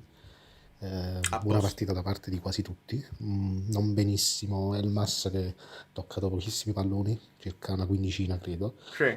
Spinazzola anche ha sbagliato diversi passaggi e Neres un po' in ombra, però per il resto la squadra ha girato bene, la difesa ha tenuto botta e poi c'è quell'animale lì davanti che è veramente devastante, sta raggiungendo un livello incredibile, sta migliorando partita dopo partita e si vede la mano di Conte. Comunque veramente un'ottima vittoria. Secondo tempo abbiamo un po' sprecato, lì anche Højlund a volte c'è da dire che corre tantissimo avanti e indietro, quindi ci sta che a volte perde un po' di lucidità sotto Giusto. porta, però tanta roba. No, mi fa piacere che lo sottolinei, perché comunque fa un lavoraccio Højlund, non è una punta che sta là statica e aspetta il pallone che glielo deve mettere in porta, veramente fa un lavoro a 360 gradi che va sottolineato. Mi parlavate della partita, lui mi parlava quindicina, e in effetti Elmas ne tocca 17 tocchi totali. Passaggi precisi 14 su 15, quindi ha una percentuale di precisione di passaggi del 93%, ne tocca pochi ma li tocca bene. E poi 2 recuperi difensivi, non ha fatto falli, non ci sono duelli, non c'è niente. Quindi tutto quello che lui ha fatto sono tutti movimenti anche senza palla. Ecco perché nella hitmap, ricordatevi che su alcune hitmap ci sono solamente i momenti in cui tocchi il pallone. Di conseguenza non si vede quello che ha fatto in posizione. Perché? Perché là serve il tracking GPS, che sappiamo che in Italia non sempre c'è, non tutte le squadre c'hanno e non li danno, non li mettono a disposizione, perché questa è una cosa che sto approfondendo, perché voglio darvi più cose possibili. Quindi abbiamo chiarito che ci sono stati 2 cambi di gioco sanguinosi e andiamo al Tore. Ma tu sei pazzo completamente, ho capito i Metallica, però è un copyright, come fai? In trasferta. Salvatore! Copyright, stai attento. Sarò con te, Valerio, mi devi spiegare quante azzo di azioni dobbiamo fare prima di poter segnare.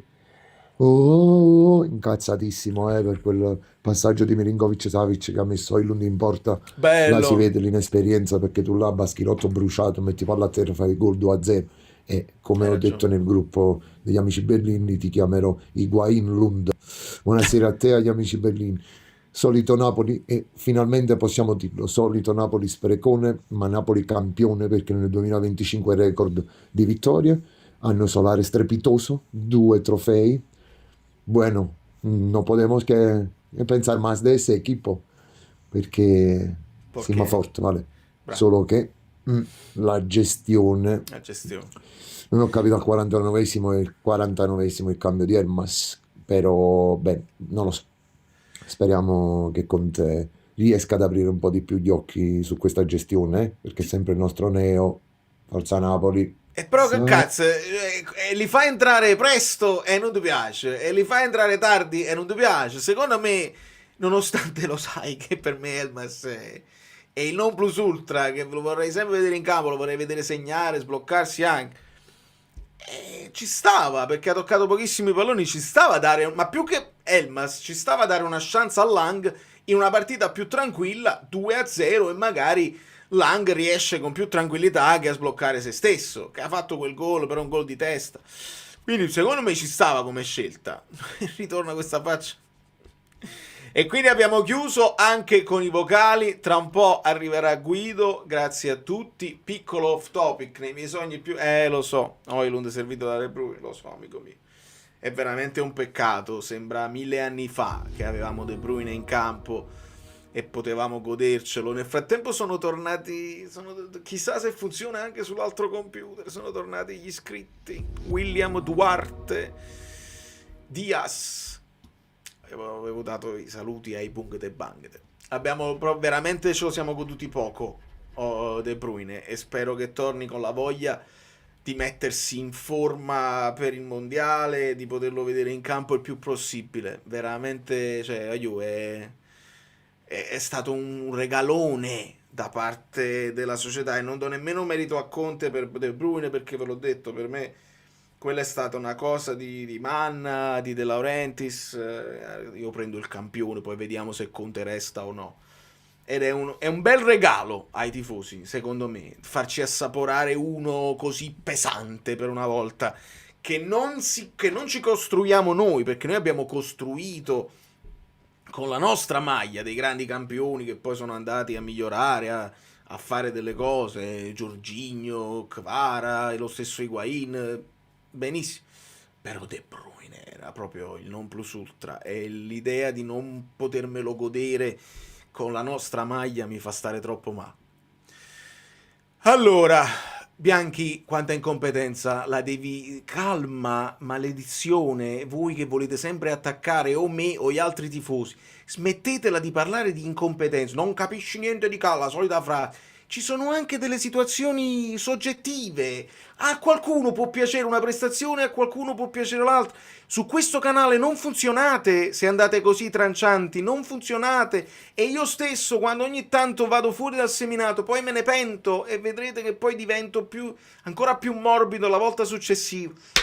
Non qua ci sono i canali dove vi potete insultare a piacimento, non qua. E tu sei uno di quelli che sta qua in tutte le live, quindi non capisco qual è il problema. Perché volete avere sempre questo approccio aggressivo nei confronti degli altri e di chi non ha la vostra stessa idea?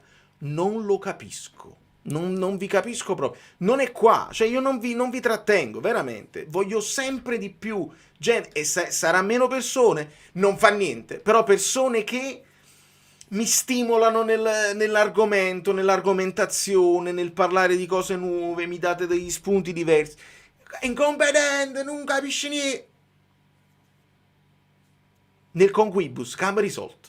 Hai ragione tu o ha ragione l'altro, ma cam risolto. Mi dispiace, mi dispiacete quando fate così. Mi dispiace. Realisticamente, in pochi bravo, mi metto pure io in mezzo, perché quando poi... E qua vi anticipo una cosa che vi ho anticipato nel video di ieri. Noi ci arriviamo dopo, possiamo fare delle ipotesi, possiamo divertirci a analizzare quello che abbiamo visto e sperare di indovinare, perché poi anche quando parlano gli allenatori giustamente si tengono i loro segreti. Però ci sono dei dati che non abbiamo nemmeno a disposizione e che hanno a disposizione solamente quelli che lavorano nel calcio, che poi vanno analizzati, e lo stesso dato può essere analizzato in 3-4 modi diversi. E ho avuto un'illuminazione, cioè ho visto un video, ho visto un contenuto con un grandissimo professionista, data analyst, che mi ha veramente aperto la testa, e sto facendo di tutto per portarvelo come ospite sul canale, perché per dare ancora di più una visione a 360 gradi da chi all'interno fa questo lavoro e cerca di limare ancora di più i dettagli, perché ricordiamo, e lo ripeterò sempre, alla fine Højlund deve fare gol, altrimenti la bella idea di Zerbin mezzala che va a sovraccaricare si perde e nessuno la vede, eccetera, eccetera. Ma il gesto tecnico, la precisione dei passaggi, l'approccio mentale sono tutte cose verissime così, però dietro ci sono tutta una serie di idee, di movimenti e di cose che sono entusiasmanti, e che anche anche lo 0-0 diventa interessante proprio per queste cose qua, e a saperle prima certe cose, a sapere come si muovono gli avversari, cosa puoi fare di conseguenza, io lo trovo entusiasmante e ti giustifica anche una partita dove magari il gesto tecnico ti viene a mancare. È un momento in cui il calcio, specialmente nel calcio italiano, sono venuti a mancare quelli che sono i top player, cioè quelli che fanno la differenza in ogni partita, quelli che fanno un gol a partita, sono venuti a mancare. Di conseguenza, o di causa, nel senso, visto che non ci sono questi, bisogna inventarsi delle cose, perché non ci sono dei giocatori dominantissimi sempre, e a quel punto io trovo più sfizio, visto che adesso noi ci godiamo Højlund, però essendoci questa mancanza proprio di grandi fuoriclasse, c'è l'altro, c'è lo studio, ci sono le situazioni, c'è la tattica che almeno ci dà un po' di soddisfazione. Allora, ecco qua, sempre un fatto che il più grande abbaglio di Valerio. Niente, vabbè, ma io qua lo so, vedi, per esempio tu me lo dici con grandissima tranquillità, Daniele, e con tranquillissima tranquillità io, vedi, senza problemi e senza attaccarci l'un l'altro, per me Elmas è fortissimo, non forte, fortissimo. Cioè, vi ripeto, torno indietro a quando Zielinski e Elmas, no? Quando ce l'avevamo entrambi, e accettai l'idea che Zielinski probabilmente ogni tanto delle pause se le prendeva, ed ero innamorato di Zielinski per il modo in cui toccava il pallone, per quello che tecnicamente bellissimo, elegante, unico al mondo come tecnica, come doppio piede, eccetera eccetera. Invece per me Elmas è proprio forte, e vado contro fortissimo quelli che non vedono il lavoro che fa Elmas a 360 gradi anche quando non ha il pallone. Una cosa ve la posso far vedere quando c'è il gol, perché quando arriva il gol di Højlund, i gol di Højlund, quelli col Milan, là si vede bene e vi posso far vedere il movimento, ma quel movimento Elmas lo fa altre 300 volte, non porta al gol e non finisce nelle analisi, non finisce negli highlights, eccetera eccetera. Elmas, se non vogliamo considerare questo il senza palla, che è difficile da vedere, mi rendo conto, io stesso guardo la palla più dei giocatori, la duttilità, la disponibilità che stiamo vedendo anche in McTominay, guagliù, non è poco. Non è poco, perché ci sono giocatori che si rifiutano di essere sacrificati, di mettersi a disposizione, di dire ma io qua non vengo valorizzato, mi fai fare un lavoro, così come la punta di Conte, alcuni si sacrificano a fare tutto questo lavoro perché e io se gioco da un'altra parte faccio gol, io faccio assist e preferisco. Elmas nella sua nazionale è il numero 10, è il trequartista dietro la punta, può giocare anche esterno, ma è quello a cui i compagni si affidano per poi la giocata straordinaria. E ogni volta che Elmas va in nazionale o fa gol o fa assist, qualcosa sempre la fa, e con noi in qualche modo si porta sempre la cosa a casa. Oltretutto mi sono esposto, quindi è diventato un mio giocatore proprio del roster dei miei come se fossi un procuratore, e quindi Elmas deve fare sempre bene. Sono il Giuffredi di Elmas.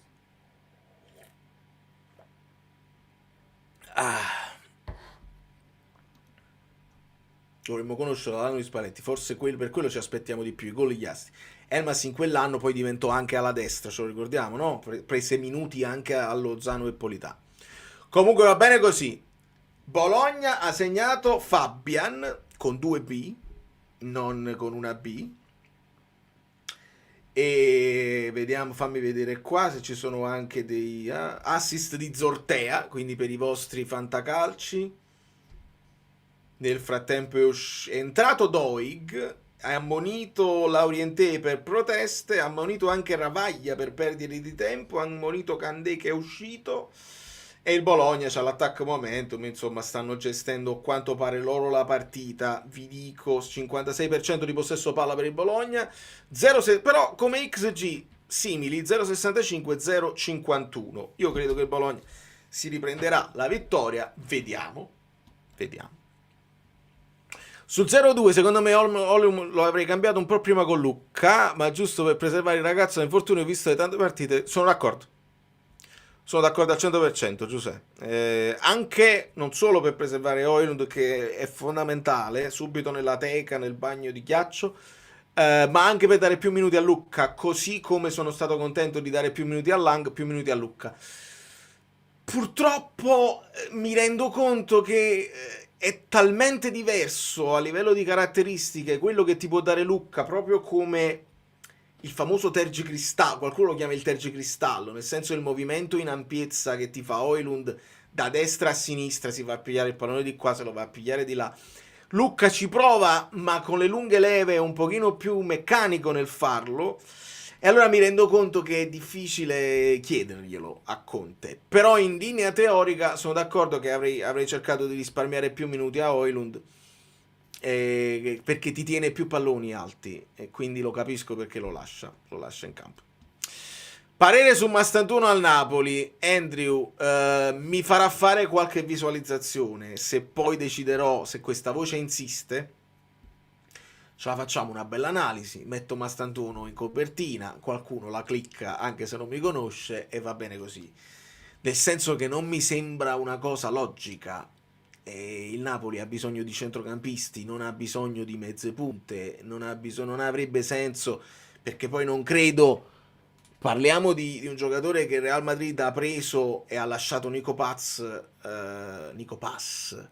al Como per vedere Mastantuono come va. Anche lui probabilmente non sta avendo tutto questo minutaggio, un giocatore di un talento incredibile, giovanissimo, va bene, ma avrebbe senso per loro darlo in prestito? Sì, ma solo prestito secco. Che senso avrebbe per noi un prestito secco che ti fai, a meno che il Real non fa un'altra di quelle cose creative, un po' come ha fatto con Rafa Marin, un po' come ha fatto con Nico Paz, qualche cosa che con riscatto contro riscatto mantengono il controllo del calciatore, però c'è un senso anche per il Napoli. Io credo che al Napoli servirebbero più centrocampisti, perché il gennaio che stiamo per fare è quello che stiamo per fare. Il nome di Goretzka, per esempio, esce sempre, ha più senso, anche se... Oh, veramente? Non me l'aspettavo, ricordate quel meme? At least take a couple bites. I know you A couple of bites? I know you don't want to eat on camera. Yeah, because but hot. Yeah. Yeah, thank you so much, Bobby. You're welcome. È una sorta di carbobabi. La carbobabi. Do due morsi quando arriva Guido. Capito? Cioè, non capirei il perché. Però vediamo. Pareggio Sassuolo. Occhio su Mastantuono. Solo Mastantuono. No, ma infatti non capirei. Muaremovic sta facendo un grande campionato, o sbaglio? Favorite, amici? Io do il primo morso. Sta bella guinea pepe. Come si dice? Sta bella guinea pepe. Un primo morso lo do insieme a voi. Facciamo il... Come si chiama quella cosa coreana di quelli che mangiano in camera? Il mukbang.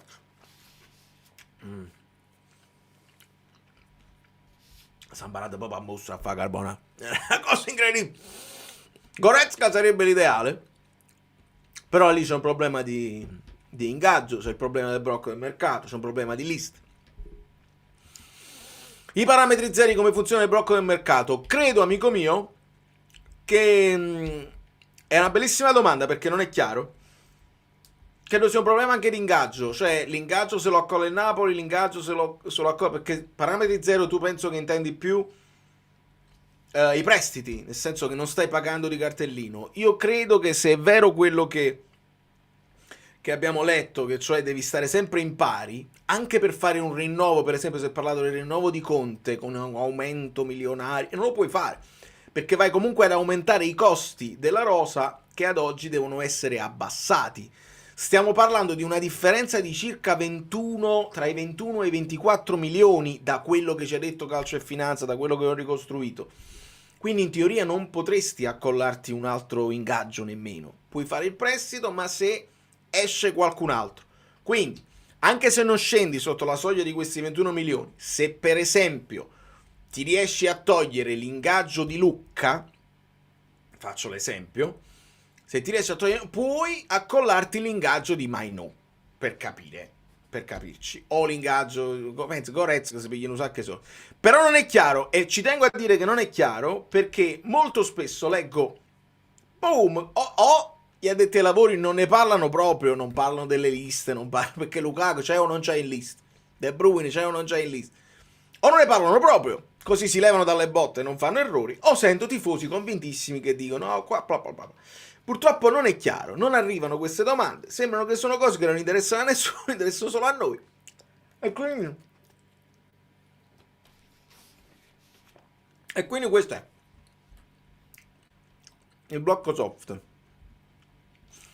Veramente sì, comunque, sono d'accordo, nel senso che io non lo so se poi all'interno del calcio era girata già questa voce, però effettivamente tu glielo dici a dicembre, una cosa che va in onda, va in atto a gennaio, tu me lo devi dire all'inizio della stagione. Guarda, stiamo per cambiare questa cosa. All'inizio della prossima stagione questi sono i parametri, fai quello che vuoi. E allora il Napoli decide, dice questo me lo posso permettere, magari De Bruyne non me lo posso permettere, puoi decidere quello che vuoi fare. Se invece i parametri non erano in atto e tu me lo cambi in corsa, effettivamente è una cosa che non sta né in cielo né in terra. Non lo so se la cosa è sovrapponibile a quella di Lotito, perché Lotito ha detto è stato un errore di qualcuno, non suo, ma un errore di qualcuno che avrebbe potuto poi sistemare con l'immissione di denaro suo, eccetera, eccetera. Cosa che il Napoli potrebbe fare se ha voglia di farlo. Però io, invece di chiedere, ecco perché ho cercato di essere più preciso possibile in quel video, invece di chiedere a De Laurentiis di immettere soldi suoi che dovrebbe prendere dalle casse societarie, versarseli come stipendio, come bonus speciale e poi immetterli come liquidi, invece di chiedere questo io chiedo nel futuro di aumentare in qualche modo il fatturato, cioè fare in modo che te li puoi permettere certi giocatori e ti puoi permettere un costo della rosa abbastanza alto se questi parametri, che si vanno a equiparare con quelli dell'UEFA, eccetera, eccetera, perché quindi dovevi già tenerli presenti in qualche modo, se questi parametri sono i nuovi parametri, tu devi puntare ad aumentare il tuo fatturato e non a dover metterci i soldi tuoi, altrimenti bisogna abbassare tutti quanti la cresta e dire questi giocatori non possono costare così tanto. Se questo è il mio fatturato, questo ci possiamo permettere e ci possiamo anche spostare, perché al riguardo ci può dare una mano anche Guido Gentile. Buonasera amiche belline, buonasera amici bellini, buonasera Valerio, buon Natale passato. Grazie e buon anno che arriverà. E quello dopo. E dopo. Scusami, io... Buon appetito. Guido, vogliamo farla subito quella cosa o dopo? Ah sì. Scateniamo anche la fantasia degli iscritti, siamo molto di meno del solito, quindi può essere anche più intima. Ma Io volevo mi ispirava, mi stimolava, mi invitava a farvi una domanda e sarebbe scortese già nella vita, tra l'altro io porto un cognome che mi impone di non esserlo mai, e poi figuriamoci a Natale, di farvi una domanda. Una domanda semplice, qual è la cosa che vi dà più fastidio legata al mondo del calcio? Intendo cosa, situazione, non persona, perché siamo delle gentili donne e dei gentili uomini, non alimentiamo, già ci sono i sigari eccetera, la gente che alimenta elettricità in giro. Quindi la mia prima domanda è questa: qual è la situazione, la cosa, insomma, che vi dà più... Benissimo, allora questo è il Guido Asks del giorno. Io ho chiesto a Guido di farla come rubrica, mi sfizia l'idea che non ci mettiamo qua a dare sentenze, ma anzi chiediamo, invogliamo la community a partecipare al dibattito, quindi questa è la prima domanda che vi fa Guido e poi magari nel finale facciamo anche un'altra domanda per quelli che se la vedranno dopo, perché io mi rendo conto che molti o stanno vedendo il Bologna o stanno in vacanza perché sono partiti in vacanza. Sento più tranquillo. Forse non se ne fregava nessuno di questa partita, Guido, non lo so, interessava a me moltissimo. A me molto. Comunque Valerio, lungi da me da fare polemica con te, che sei un maestro assoluto in tutto, e nonostante la mia vetusta età posso solo imparare un sacco di cose, però il fatto di aver citato i Doors, che tu giustamente non consideri a livello musicale pari di molti altri gruppi, però ha dato uno spunto interessante, quindi insomma, tra l'altro la mia risposta è stata libera, non dettata da paraculismo eccetera. Quindi anche oggi poi vi dirò un altro gruppo musicale, però bello. Dovevamo vincere, abbiamo vinto. Dovevamo vincere per tante ragioni ed è sembrato un Napoli normale. Uno dovrebbe dire ma non potevamo essere normali col Torino, l'Udinese, i campionati sono fatti di fase e di crescita, l'Oilund di oggi non è quello di inizio campionato, anzi oggi è stato anche più impreciso rispetto casomai delle altre volte con alcuni controlli, ma i movimenti che sta imparando e che sta ottimizzando sono nettamente superiori rispetto all'inizio del campionato. dove no, quello che diceva no, se non capiscono a chi ci riferiamo e ti attaccano. Quindi non è solo Højlund che può essere lanciato a porta da De Bruyne, vedete che il lavoro settimanale di Conte e del suo staff gli ha permesso di fare altri movimenti che prima non gli riuscivano bene, e adesso è realmente un uomo reparto tremendo, aiutato anche dal lavoro oscuro importantissimo di Elmas. Bella la sua intervista durante la settimana, che spazza via tanta mediocrità, non solo dei colleghi, anche della gente, che è difficile cambiare ruolo. È ovvio, se tu sbagli un tiro è facile dire che lì hai sbagliato il tiro, ma quando lui dice la gente non sa quello che mi chiede il mister, quando io vi dissi io non do i voti perché dovrei sapere quali sono stati i compiti, e all'80% se un giocatore ha rispettato i compiti, e noi diciamo non lo sappiamo. Quindi io vedo un Napoli normale, sicuramente più concentrato. Ho fatto un paio di sbavature, ragazzi, ma 99 minuti, perché tanto è durata la partita, non tanto effettivi ci possono stare. Tra l'altro sono contento che il napolista, con quanti anni di ritardo rispetto a me, ha scoperto che Nicola è un ottimo allenatore. Purtroppo siamo molto indietro rispetto alla classifica Guido, però che poi partirà la seconda classifica poi nel giro di ritorno. Napoli è in crisi nerissima, non ci sta niente da fare, cioè non è che è cambiato nulla, anzi peggiora la situazione, perché Conte l'ha detto, tra l'altro continua a essere analizzato come il Conte vecchia scuola, che Piagnone. Io vedo un Conte invece molto cambiato e migliorato, e non sono né un filo societario, così tranquillizziamo i mangiatori di merendine scadute, né un contiano. Continuo a insistere su questo punto, che secondo me è sbagliato paragonarlo al Conte del passato. Chiaramente è la stessa persona, no? Però professionalmente c'è stata un'evoluzione, e non è questione di lamentele, cioè De Bruyne non c'è e non ci sarà, e lui stesso ha detto non sappiamo quando e come tornerà. Lukaku, e io mi avevo detto, mi sono preso una licenza poetica, chiaramente non è una licenza poetica perché non è una poesia o un'opera letteraria, quando nella scrivetta dell'altra volta l'ho considerato non indispensabile, anche se era in panchina.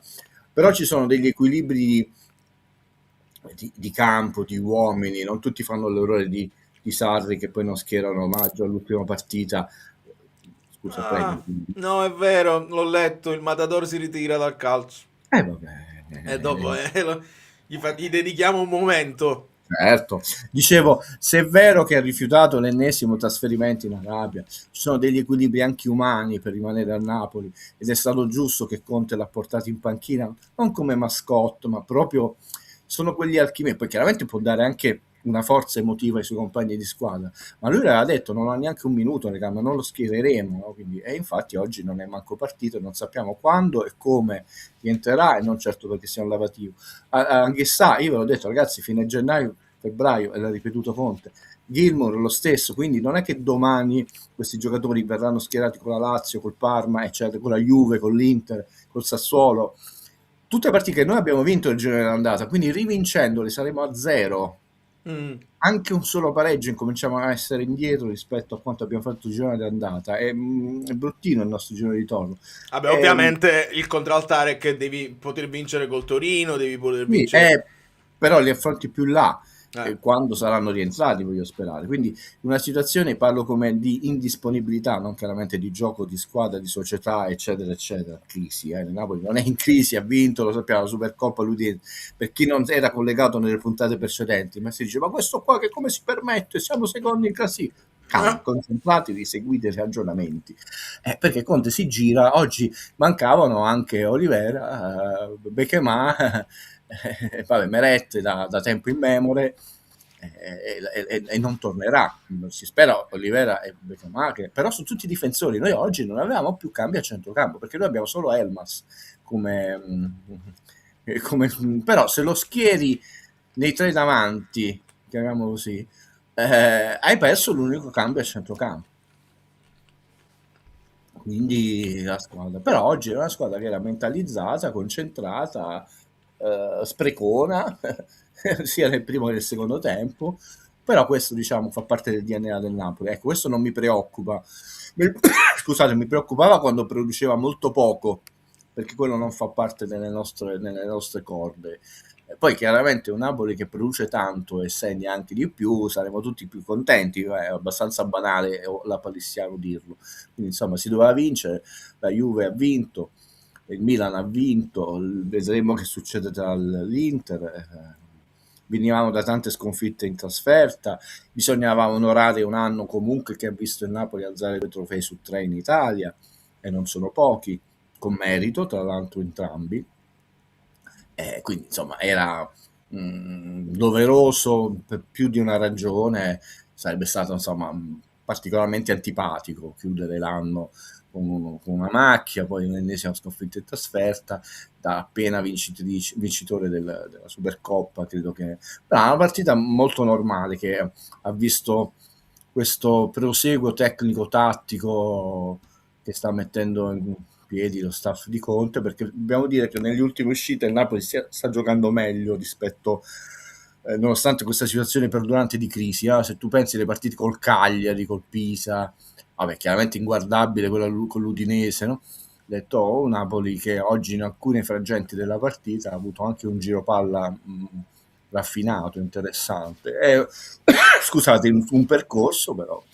Il difficile arriva adesso, perché poi tutte trasferte, che non è solo il fatto del mal di trasferte, il fatto che comunque essendoci dei viaggi in mezzo ed essendo tutte trasferte tranne una, Napoli sono tutte mezzo giornate in meno di allenamento, simulazioni, immagino che sia una delle risposte. Esatto, volevo Prego.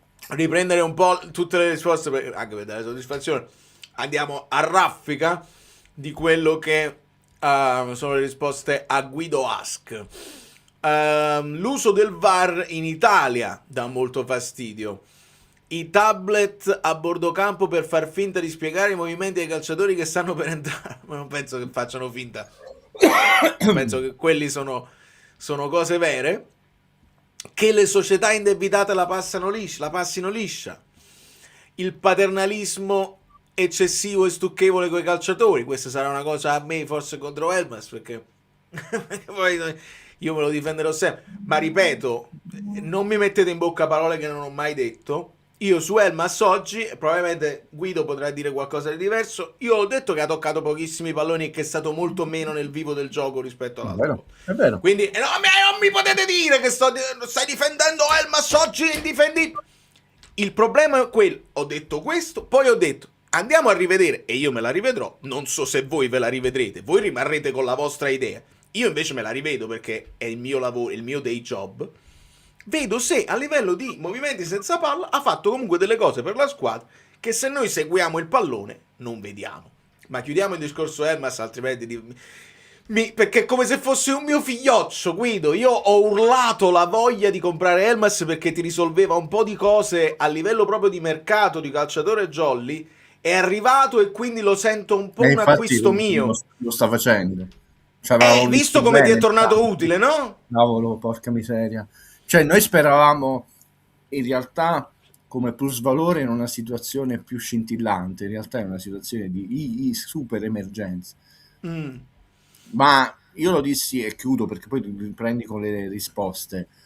Sarebbe stato molto deludente da un punto di vista umano e professionale che lui avesse fatto il lavativo, ma un ragazzo intelligente, allenato da Conte, può fare un miglioramento di qualità, nonostante è utilizzato, eccetera, cioè ripetiamo sempre le stesse cose. Certo. E abbiamo visto subito che Conte, i giocatori che si impegnano in allenamento, che hanno qualità, li schiera. Vedi anche Juan Jesus, 2 partite in Supercoppa 0 gol, oggi 0 gol, permette a Buongiorno, se ha anticipato il rientro, di ritrovare la condizione. La gente non deve capire che è molto stupido, è come darsi l'accetta sui piedi, criticare i nostri campioni. Noi dobbiamo sperare che invece abbiano qualità in campo, perché più giocatori buoni possiamo schierare e più qualità mettiamo in campo. Questa idea di non è buono, ok, non è buono, a parte i soldi sprecati, detto sono tutti giocatori in meno, quindi ben venga, col fatto che un ragazzo che è sempre stato dipinto molto serio, che si allena a 1000, ho detto cavolo, secondo me con Conte questo qua ha trovato proprio la pacchia, no? Perché figurati, insomma, si è visto da subito. Altre risposte sono le sceneggiate ad ogni minimo contatto, che non si vada nella direzione di uno sport che sia il più trasparente possibile e quindi equo, non dico per una questione di forza economica, ma di valori dello sport, come l'atletica. La protezione dei vari enti per i club importanti mi dà sempre la sensazione di truccato. Questa è triste, se hai questa sensazione qua e non te la posso mica togliere. La domanda cosa si prova? Gli dà fastidio, questa pure è bella. La svogliatezza, giocatori che non danno l'anima mi fanno ammattire. Poi ti dicono forza Napoli dal Belgio, ti salutano. Le perdite di tempo nei minuti finali. Poi ti fanno anche una domanda, te la giro questa domanda, perché io qua ho avuto il dubbio, mi è rimasta l'esultanza in gola perché avevo paura che McTominay fosse franato su Zerbini e che avessero potuto poi chiamare un fallo e quindi annullare il secondo gol di Højlund. Come l'hai visto? No, cioè, a parte che ha calciato, si è conclusa l'azione. Noi abbiamo visto cose strane, no? Come il rigore del derby, che poi ti vengono dipinte in modo e che creano confusione nella mente delle persone. Mi sembra che sono stati scandagliati, tra virgolette, minuziosamente i gol del Napoli. Fuori gioco non c'era, quella carica, chiamiamola così, non era carica, il rigore... diciamo su Zerbin, Rachmani è stato freddo e bravo da togliere al tempo giusto, al momento giusto, scusate, la gamba. Beh, l'unica, due sbavature, quella mi dispiace, così te lo dico subito. Ho preso un brutto fallo, no? Lì c'è stato veramente una carica. Juan Jesus è grande capitano di fatto, no? Anche se non ha la fascia. Quella ammonizione. Si è fatto sentire, si è preso un'ammonizione per proteste della quarta. Quindi lui va in diffida. In diffida Juan Jesus. Damn. Ok. Buongiorno, era un po' in calo e Conte lo farà rientrare al momento giusto. Assolutamente, infatti. Oppure quando andrà poi in squalifica, perché evidentemente è uno dei primi che è andato in diffida. Guido, a questo punto è un anno molto triste per la Francia. Ha perso Alain Delon qualche anno fa, ha perso Belmondo. Va bene che sono tutti qualche anno prima, anche se per decisione di Godard, no? Parliamo di un'icona non solo di bellezza, poi anche un'attrice che ha deciso di ritirarsi e dedicare la sua vita ad altro, agli animali. È troppo grande. Io sono contento perché questa estate, e non perché, per altre ragioni, quando ho fatto una delle serate di cinema e letteratura, ho affrontato il disprezzo di Moravia e di Godard, ovviamente, dove chiaramente è stata protagonista Brigitte Bardot. Quindi tendenzialmente è molto raro che io, diciamo, faccia omaggi a persone scomparse nel mondo del cinema, perché mi sembra sempre, però vi ringrazio della consiglio, di quelle persone che hanno una coda di paglia. Ho detto, io stiamo facendo serate tutto l'anno, sempre, costantemente. Ho questa idea, e chiudo qui, del cinema del presente, del passato e del futuro, e di allargare al massimo gli orizzonti delle persone, no? Far vedere altra cinematografia di nazioni casomai tra virgolette considerate minori, ma non lo sono affatto, omaggi per anniversari, per cose mie in mente. Quindi sono sempre aperto, come questo mi sembra De Laurentiis, per caso è sempre aperto, no? Diciamo, quest'anno mi servivano una cosa che fosse poliziesco, una cosa che fosse il melodramma borghese, di film totalmente diversi dal romanzo, e ovviamente di opere letterarie molto importanti, cioè di scrittori importanti, che è ricaduto sul disprezzo. Quindi, diciamo, in quell'occasione il pubblico ha potuto vedere, tra l'altro, nel disprezzo, la scena iniziale, tolto i titoli di testa che sono raccontati da Godard, è una scena, diciamo, di nudo della Bardot su un letto, che nella versione italiana fu tagliata, nonostante la pudicizia italiana. Il produttore aveva chiesto di girare 2 scene di nudo a Godard, che lui non voleva, poi lo accontentò, ma la versione italiana poi in realtà è stata censurata, tagliata, e c'è anche un episodio molto divertente, non legato alla Bardot, perché nel film parlano tutte lingue diverse. Il produttore Jack Palance parla americano, la Bardot parla francese, Fritz Lang tedesco, e c'è un interprete che parla, ovviamente traduce, e in italiano invece questo è tutto uguale e non significa niente.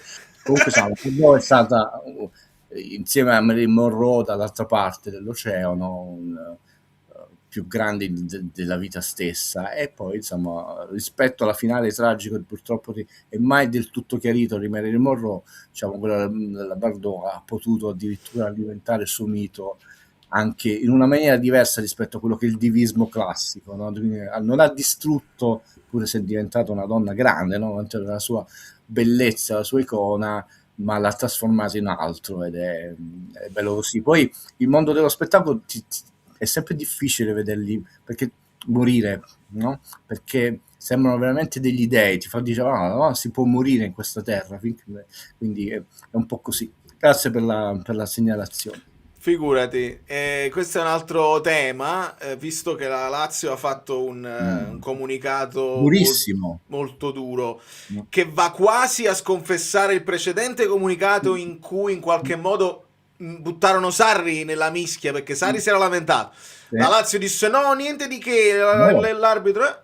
E stavolta invece sono andati... Lo lasciarono solo, fu molto lasciarono brutto, fecero fare proprio una brutta figura al maestro. E lui aveva ragione in realtà. E aveva ragione. Ora, questa come l'hai letta, Guido? Perché non lo so se hai visto insomma l'episodio, l'immediatezza dopo il tocco di braccio involontario, perché Davis sta girato, però poi l'azione continua per tot secondi e arriva poi il gol dell'Udinese. Io ti dico quello che penso, quello che secondo me sta peggiorando, nonostante doveva migliorare, è il racconto a posteriori chiamiamoli degli errori, delle decisioni controverse. Così non diamo manco il fatto che noi stiamo giudicando che quello è un errore, con un sistema che per la tecnologia, nel senso che ci sono molte più telecamere rispetto alla domenica sportiva quando io ero giovane, in 4K, anche di più, perché sono molti più broadcaster, perché c'è l'introduzione del VAR, perché ci sono delle trasmissioni che vedono protagonista anche il massimo dirigente degli arbitri, quindi noi dovremmo in realtà avere una precisione che non cancella l'eventuale decisione controversa, ma che chiarisce quantomeno il regolamento, l'applicazione del regolamento, e rasserena gli animi. Quello che io sto trovando veramente brutto e si ricollega al nostro amico Bellino che diceva che le squadre più forti ti danno sempre l'idea che poi alla fine qualcosa non va. Lui usava la parola sia truccata, il gioco, che sconfessano settimana dopo settimana quello che gli avevano detto, soprattutto su quegli episodi che io dissi, l'avvocato del diavolo, ti ricordi? Ho detto, ci hanno dato questo, però ci tolgono questo, ci hanno dato la goal line technology, ma il fallo di mano liberi tutti, e quindi questo è molto preoccupante. E ovviamente persone che vogliono capire, vogliono ragionare, si indignano pure come noi, ma sempre con intelligenza e garbo. Ovviamente il mondo del calcio è seguito da una massa di persone che basta che ti pettini male come me e già lo potresti buttare nel Vesuvio, perché ricordiamoci che Conte doveva essere cacciato per la gran parte dei tifosi napoletani dopo Bologna, sta giocando bene Napoli, quindi figurati, oggi si dovrebbe avere più attenzione. Prima se ne parlava di meno per ovvie ragioni, e poteva anche essere che si poteva raccontare male, però mi sembravano più garbati. Oggi ci sono delle situazioni, lo dobbiamo dire, soprattutto ricordatevi l'entrataccia di Pjanic, no? Noi ci siamo dovuti sorbire 3 anni di una narrazione stucchevole dove fai finta di nulla, perché comunque siamo piagnoni, lamentori, vittime, cose, i soliti frustrati, non vincerete mai, quindi cornuti e ammazzati 50 volte, quando quello l'ha proprio caricato, non è manco difficile da giudicare, non sei coperto, non è un fallo che dici borderline, potrebbe non essere là, e di queste situazioni noi abbiamo viste clamorosamente raccontate il giorno dopo in maniera totalmente diversa. Questo è male, male, male. La Lazio sta mettendo i piedi avanti perché ovviamente sta perdendo molti punti e la prossima volta affronta il Napoli, che se può prendere schiaffi, quindi l'ha fatta al momento giusto, perché poi, come Marotta ha parlato, poi sono successe delle cose a loro favore, il mito che tutte le squadre dicono, no, ma noi non parliamo mai, poi se uno si va a vedere come fa Valerio, che poi ricorda, fa un recap di tutto, invece no, parlano e parlano tutti, io non conosco, poi anche Mourinho, cioè tutti, anche Ancelotti, che è stato un gentiluomo, che a volte il sopracciglio l'ha alzato, poi c'è chi ha parlato in maniera più signorile come Ancelotti e poi c'è Gasperini, cioè ci sono tanti livelli di parlare. E anche Gasperini, cioè io non ne parlo mai e poi sbottavo. Il punto è questo, che le spiegazioni ti creano, ecco, se dovessi azzerare tutto, le spiegazioni a volte mi creano più dubbi dell'azione stessa. Perfetto. E invece dovrebbero chiarirla. Ha detto, È proprio quello. E su questa, per esempio, sposo la definizione, insomma, una delle cose che ha detto Trevisani in una delle sue ultime esami, che ha detto proprio, io ho la certezza di non sapere come verrà giudicato lo stesso episodio la prossima volta, cioè vediamo cose quasi uguali, molto sovrapponibili e non sappiamo come andrà a finire. E sentiamo Marelli che dovrebbe essere quello che magari regolamento alla mano in uno studio con la freddezza ti dice adesso lo andrà ad annullare perché c'è stato questo, e fanno la cosa opposta e quindi mettono in difficoltà anche lui. Mi metto anche nei panni di chi ci dovrebbe raccontare una cosa e ci dà più dubbi che certezze, quindi veramente è una situazione difficile, imbarazzante per loro.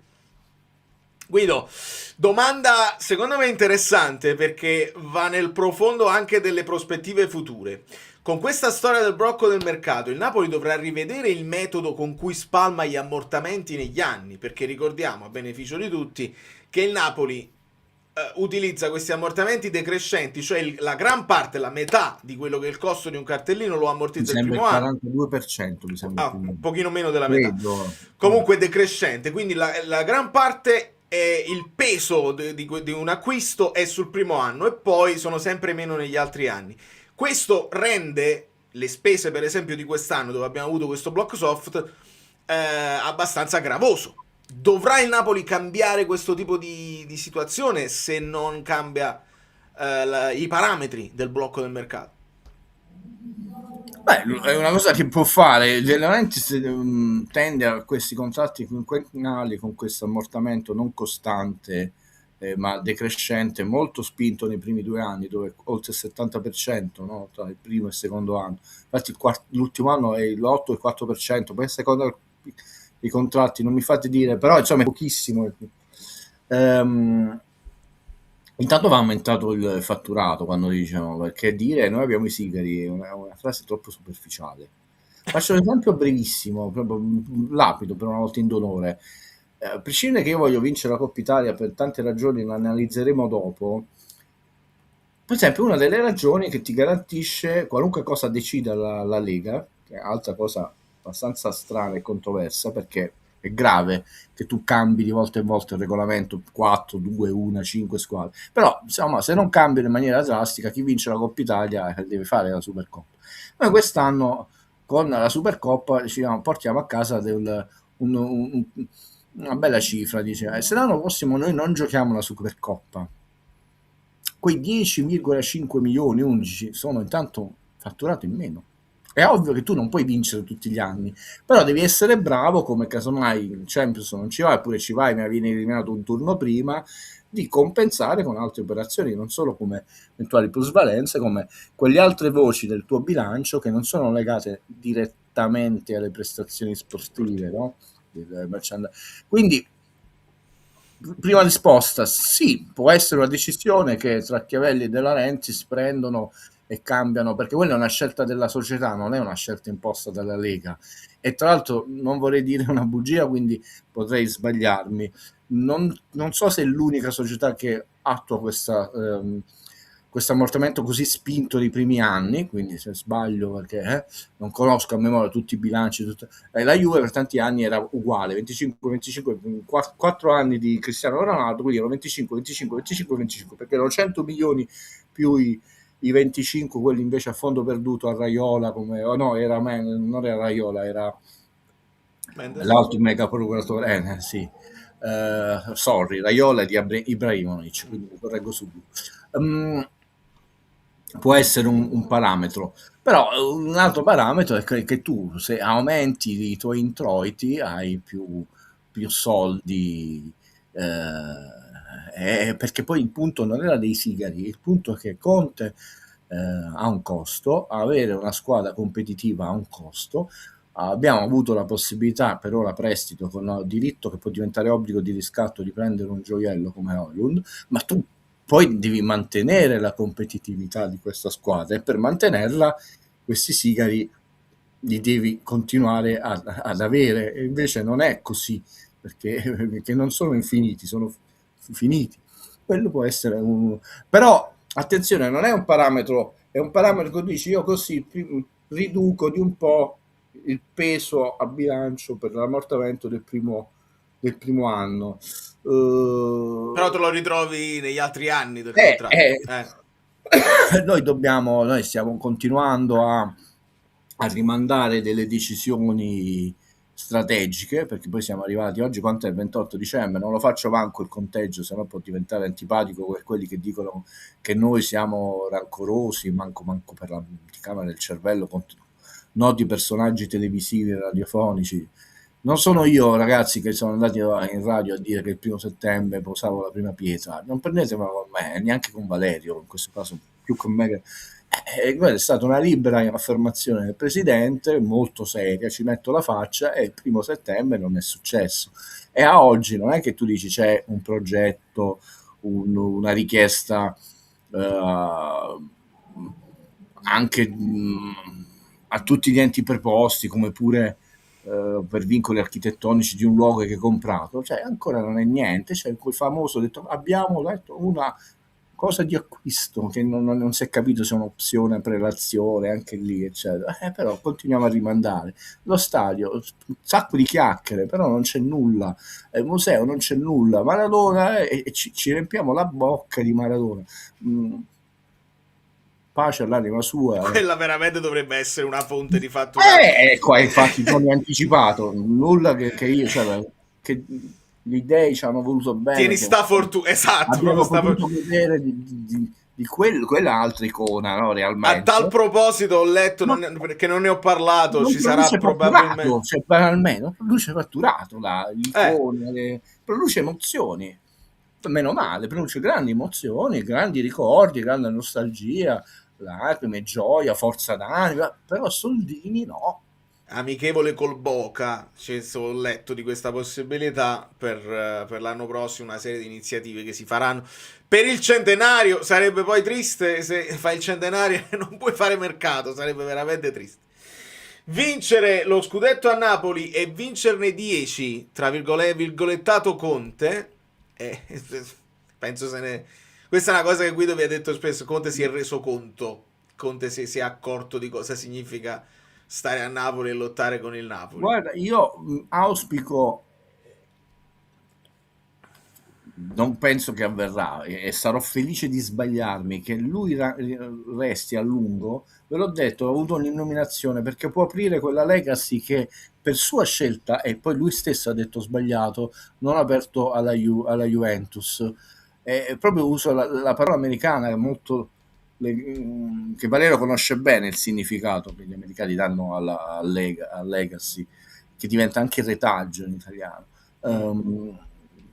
Ha la possibilità di farlo, ma seriamente è proprio l'uomo giusto, con tutti i suoi pregi, limiti, difetti caratteriali, con tutte le problematiche col presidente, però lui sì, lo potrebbe fare, e che significa anche, per quanto riguarda il livello personale, di diventare leggenda, perché adesso tu hai 4 allenatori diversi che hanno vinto uno scudetto a Napoli, quindi nessuno ha vinto come allenatore 2 scudetti. Renato, fammi dare proprio uno schiaffetto sulle mani a Renato. Non ti permettere di dire ci vogliono idee quando ci sta Guido qua, perché Guido è le idee. Guido è le idee, non sono chiacchiere, le chiacchiere disfattiste. Veramente ti chiedo, Renato, o di seguirci con più attenzione, o di non ti posso chiedere di tornare indietro e di rivederti da quando Guido è qua, da 3-4 anni, che insomma Guido prima dà le idee e poi dice l'idea a cosa potrebbe servire per... Quindi su questo non accetto, non faccio nemmeno rispondere a Guido. Intervengo io come Juan Jesus che Di Lorenzo stava nell'altra fascia. Faccio io il Juan Jesus della situazione. Ti ringrazio perché le persone che ci seguono hanno preso anche a simpatia, perché a volte ne diamo 2, 3, 4 e ho detto, ma perché devo dare tutte queste... Ce l'ho qua, cioè, capito? Io sono pronto. Grazie. E i punti di Guido, si chiama punti di Guido: comunicazione, fatturato strutturale, infrastrutture, lotta al razzismo, marketing e merchandising, obiettivi sportivi, struttura societaria, dirigenza sportiva, rapporti istituzionali, rapporti con la tifoseria. Questi erano i punti, non sono nemmeno le idee, sono i punti dove si può crescere, Quindi e io lanciavo idee, per esempio, e qua rivendico questa cosa, che per anni noi abbiamo sentito un sacco di critiche. Io dissi, Presidente, gli scrissi pure un articolo, poi lo lanciai qui, visto che il primo anello eccetera eccetera eccetera, sarebbe più opportuno che i prezzi del primo anello siano più bassi rispetto al secondo anello. È un'idea bassissima. Gli dissi, perché non fai un accordo con le scuole calcio e lo riempi di bambini di scuole calcio, che diventa, perché a volte che è più bello vederlo pieno il primo anello, i giocatori si sentono più motivati, ma crei il pubblico del futuro, no? Quindi signore, proprio a me proprio questo no. E io a volte incominciavo, perché sbaglio, incominciavo a lanciare idea di Lorenzo, ma perché glielo devo regalare tutte queste Guido, battuta dell'amico Napolemica: ho guardato Bologna-Sassuolo per capire come gioca il prossimo allenatore del Napoli, Fabio Grosso. Si è inceppato il Bologna d'Italiano. L'avevo detto, ti ricordi, dopo la sconfitta col Borione si sconfia. È ovvio, io sono meno famoso, non grido in radio, non gioco nei pupazzetti, non faccio esaltato, però te li studi le cose, che non stiamo criticando un signor allenatore, una persona pare anche molto per bene, cioè, ma tra l'altro, ragazzi, chi si è seduto? Perché De Renza ne spara, tutto quello che vogliamo, noi analizziamo questa cosa, e questa cosa, diciamo, secondo me è logica con quello che lui dice. Abbiamo sempre fatto così con De Laurentiis, quindi nessuna cosa giusta, sbagliata, critica. E questo ha fatto sedere sulla panchina del Napoli Ancelotti, Spalletti e Conte. Poi puoi prendere pure Klopp, però comunque intanto hai fatto sedere Ancelotti, Spalletti e Conte. Dobbiamo darle atto che è riuscito a farli sedere sulla panchina, poi non riesce a mantenerli. Quindi non è facile. Valerio, in maniera molto intelligente, vi preparò e disse una cosa importantissima che è stata sottovalutata di chi viene qui, lo critica, eccetera. Ha detto, guardate che Conte si difende da solo perché parla la sua aurea. Come dice Guido, sono poi quegli allenatori che hanno vinto più di quanto ha vinto il Napoli, cioè Conte ha vinto di più di quanto ha vinto la Società Sportiva Calcio Napoli, ha vinto una Champions come giocatore, eccetera. Nel senso che cosa disse Valerio? Se si fa 2-3 pareggi, la pareggia sconfitta l'anno scorso, quel periodo in 5 partite non vinceva, Conte non viene massacrato, a parte i tifosotti, Conte ha, e non gli traballano le gambe. E lo stesso Garcia, che non è un top manager, ma un allenatore che ha vinto uno scudetto, ha fatto una semifinale di Champions, parla le 4 lingue, comunque non è rimasto disoccupato il Giardinetti, allena una nazionale e anche nelle prime 10-15 posizioni il Belgio, tanto che scarso. Non è facile sedersi sulla panchina del Napoli, e non è facile proprio per voi, è per l'ambiente, non per noi. E lo stesso Conte l'anno scorso sbottò, cioè quando disse, però signore, se voi non volete manco soffrire, disse una parola colorita, quindi ci stare calmi. In questo momento italiano, secondo me, non è pronto per sedersi sulla panchina del Napoli. Non parlo come gioco, parlo come forza. Come gioco può darsi che lo fa giocare anche benissimo, e come De Zerbi, e noi lo abbiamo visto perché altri allenatori hanno avuto difficoltà, ma lo stesso Ancelotti è stato massacrato dall'ambiente.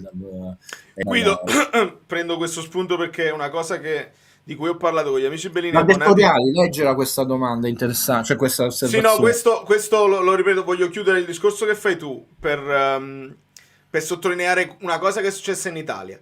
Abbiamo iniziato questo campionato con 2 punti interrogativi. Tudor, punto interrogativo Juve, Chivu, punto interrogativo Inter.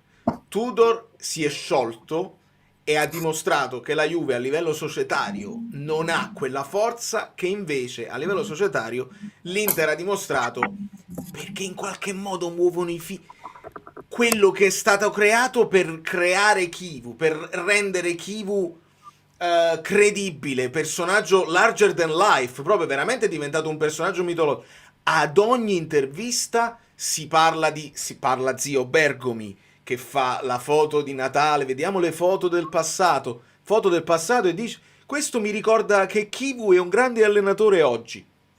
Una cosa incredibile. Cronache di spogliatoio, una delle testate più seguite, intervista a Mkhitaryan, Chivu è quello che... Quindi sono riusciti a... Dov'era il dubbio sull'Inter? La squadra era forte. Dov'era il dubbio? Chivu ha lo spessore. Lo hanno creato quasi a tavolino. Poi lui è bravissimo. Lui è bravissimo perché ce l'ha la dialettica per essere diverso dagli altri. Mi ricorda un po' De Rossi. E diventerà adorabile. Però l'hanno proprio creato a tavolino. Questo è quello che secondo me manca. E non manca a De Laurentiis, manca proprio al Napoli, perché è difficile dal sud far salire questa cosa. Nel momento in cui scegliamo un grande allenatore magari di prospettiva, servirebbe avere quella... Però Sarri aveva l'esperienza proprio dell'età, che veniva dall'Empoli, però dice: non mi rompete il cazzo, io continuo a fare così. Secondo me a livello proprio i tempi sono più pericolosi per far arrivare qualcuno che non abbia questo spessore già di suo. Sarri, lo so che ti ha deluso, però ti ho detto, Sarri, essendo un uomo intelligente e colto rispetto a quella che è la media nel mondo del calcio, si è costruito, io l'ho capito, lo capì da subito, perciò non sono rimasto ferito, e l'ha chiuso subito quel personaggio. E la sua difesa è stata se stesso e l'ambiente, no? C'è cascato anche un gentiluomo che credo sia anche senatore adesso, come Sandro Rotolo, un giornalista di grandissima esperienza e fama, no? Lui è uno di quelli che ha coniato il sarrismo, gioia e rivoluzione. Sì. Altrimenti sarebbe stato stritolato, come lo so. Allora, recupero questo messaggio di Bra, però ce l'ho segnato. Volevi leggere questo qua. Notate che molte squadre, dopo aver fatto impresa contro il Napoli, si sciolgono. Quello che Fabio Versatile ha rinominato in maniera geniale: si è speso tutta la mazzetta, cioè tutta l'allowance. Sì, questa cosa però l'aveva detta anche pubblicamente, sicuramente l'ha detta perché ce l'ha fatto capire ai nostri ragazzi. Lele Oriali li ha messi in guardia. Poi Conte durante la stagione più volte ha sottolineato il peso di avere uno scudetto sul petto, che è una cosa che non viene valutata dall'ambiente, sia giornalistico che poi ovviamente tifosi. E Lele Oriali l'ha detto: guardate che ogni squadra vorrà batterci come prima, cioè tu volevi battere la Juve, così la Cremonese ha avuto la soddisfazione della sua vita, perché sei campione d'Italia. E poi che campione d'Italia? Cioè la squadra che viene più insultata, quindi prendi risorse che pensi di non avere, ci metti un impegno, una cosa che non avrai negli restanti 36 partite, questo normale. A me dispiace, il Napoli è sotto pesante secondo me nella classifica Guido, perché con l'Udinese e il Torino, soprattutto quell'Udinese e il Torino, massimo rispetto da un punto di vista sportivo, sia caro, io quando dico certe parole con educazione e rispetto, sono squadrette e sono punti pesantissimi. Lo so, anche la Roma ha perso in casa con Torino, con Di Simeone, cioè ho capito, la Roma non è campione d'Italia. L'Inter con l'Udinese. Sì, lo so, con l'Udinese, però sono squadrette. E tra l'altro l'Udinese non veniva un bel periodo, aveva perso in casa, ha riperso 5-1 con la Fiorentina, che ha subito perso, ha già pareggiato male, tra l'altro lo sappiamo, con quel gol controverso, cioè, sono tutti pesantissimi, però è così. Ho detto che Oriali ci aveva messo in guardia, qua si va retta ai pupazzetti e le urla in radio, poi gente che è campione del mondo, che sta da 40-60 anni, non lo so, manco io, no, di più, Reali, 73 anni, da una vita che sta nel mondo del calcio, se ti dice una cosa viene sottovalutato. Ho detto, quindi è così.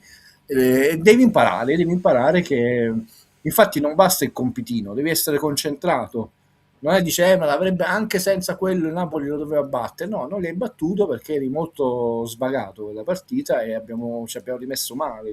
Quei 6 punti mi pesano molto. Ci può stare, nonostante la brutta prestazione col Bologna, perché non è una squadra retta e ben organizzata, ma il Torino che non aveva fatto manco un gol in casa ed era la peggiore difesa, ok che eravamo in emergenza su punti pesantissimi. L'Udinese è una squadretta. Poi abbiamo fatto diventare Zaniolo il nuovo Marco Monbaster e Zico messi insieme, vabbè.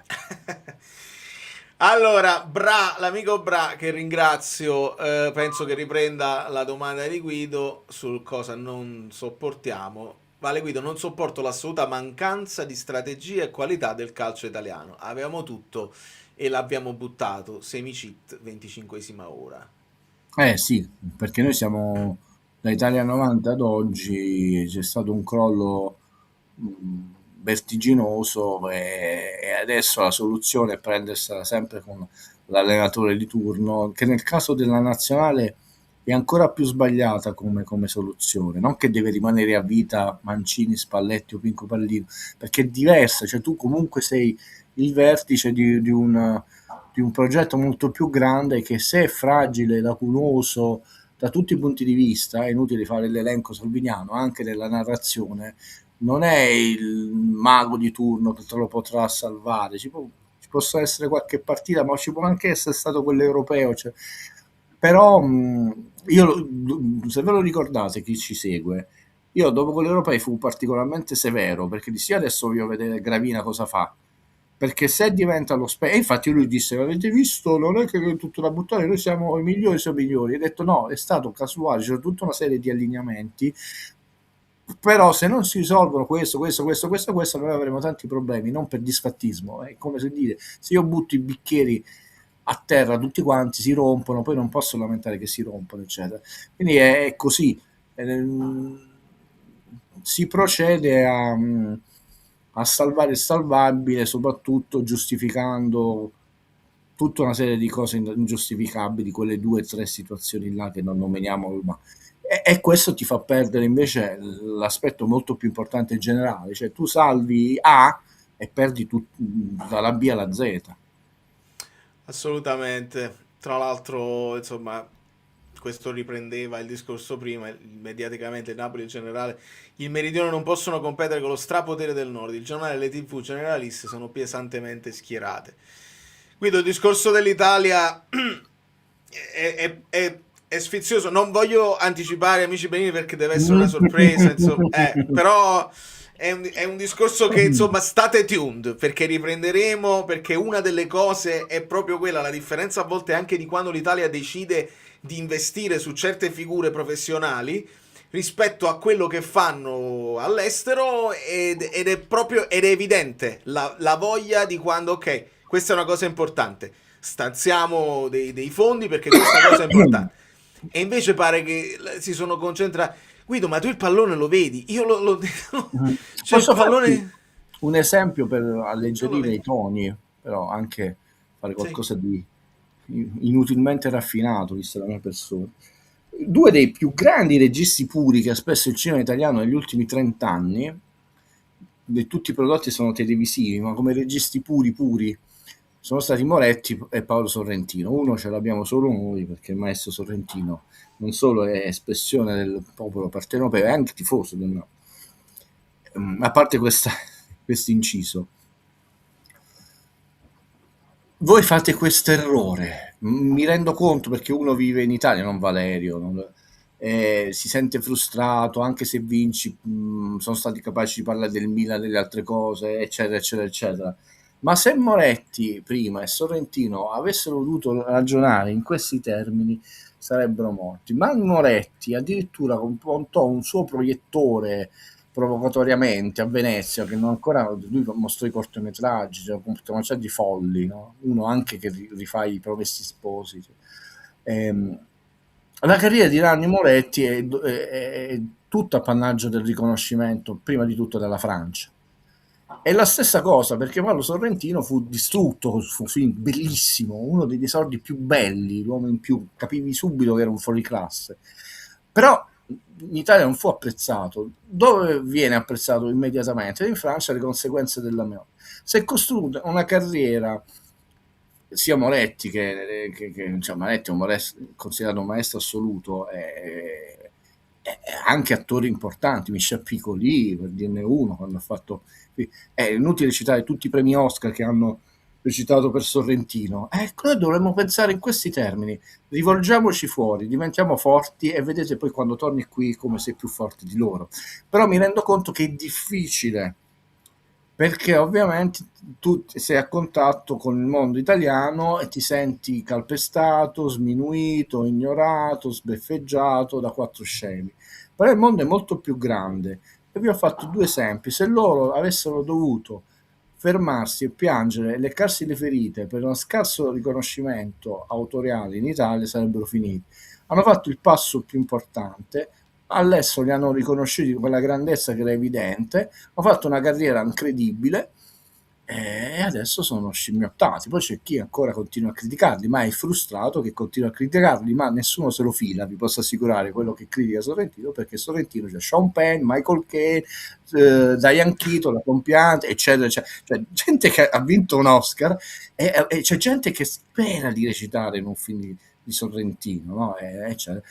Dobbiamo accettare il fatto che c'è un mondo che va al di là del Vomero, con una qualità che la Juve non potrà mai avere, manco il Milan, eccetera. Noi siamo una città squadra che è portatrice di tutta una serie di tradizioni, di valori, di sapori, di suoni, di tifosi celebri, artisti, no? Che non sono Giletti, figlio della Paretti, eccetera, ma abbiamo citato Sorrentino, cioè che ha un riconoscimento nel mondo, cioè Silvio Orlando è conosciuto ovunque, no? Ed è un artista, è inutile fare i musicisti. Renzo Arbore chiude una bellissima intervista adesso a Corrado Auge, e lui sappiamo è foggiano, tra le altre cose ricordava, ha detto quella settimana passata con Marisa Larito, Luciano De Crescenzo e Mara Venier, perché come è noto Luciano De Crescenzo non era tifoso del Napoli di più e loro stette una settimana a festeggiare, anche la Venier dice è stato uno dei periodi più belli, lui quella settimana a Napoli a festeggiare, e lui insomma quasi tifoso onorario, quindi noi abbiamo un patrimonio enorme e dobbiamo fregarcene se qui vinci 5-1, 6-1, scusate, con l'Ajax e dicono le squadre che hanno giocato all'estero e non ci citano il Napoli. Me lo ricordo pure io quel servizio, non è che non me lo ricordo, ma mi faccio una risata. Quindi in pratica stai dicendo che dobbiamo affermarci di più in Europa per essere meglio considerati in Italia? Che non uscire dalle coppe.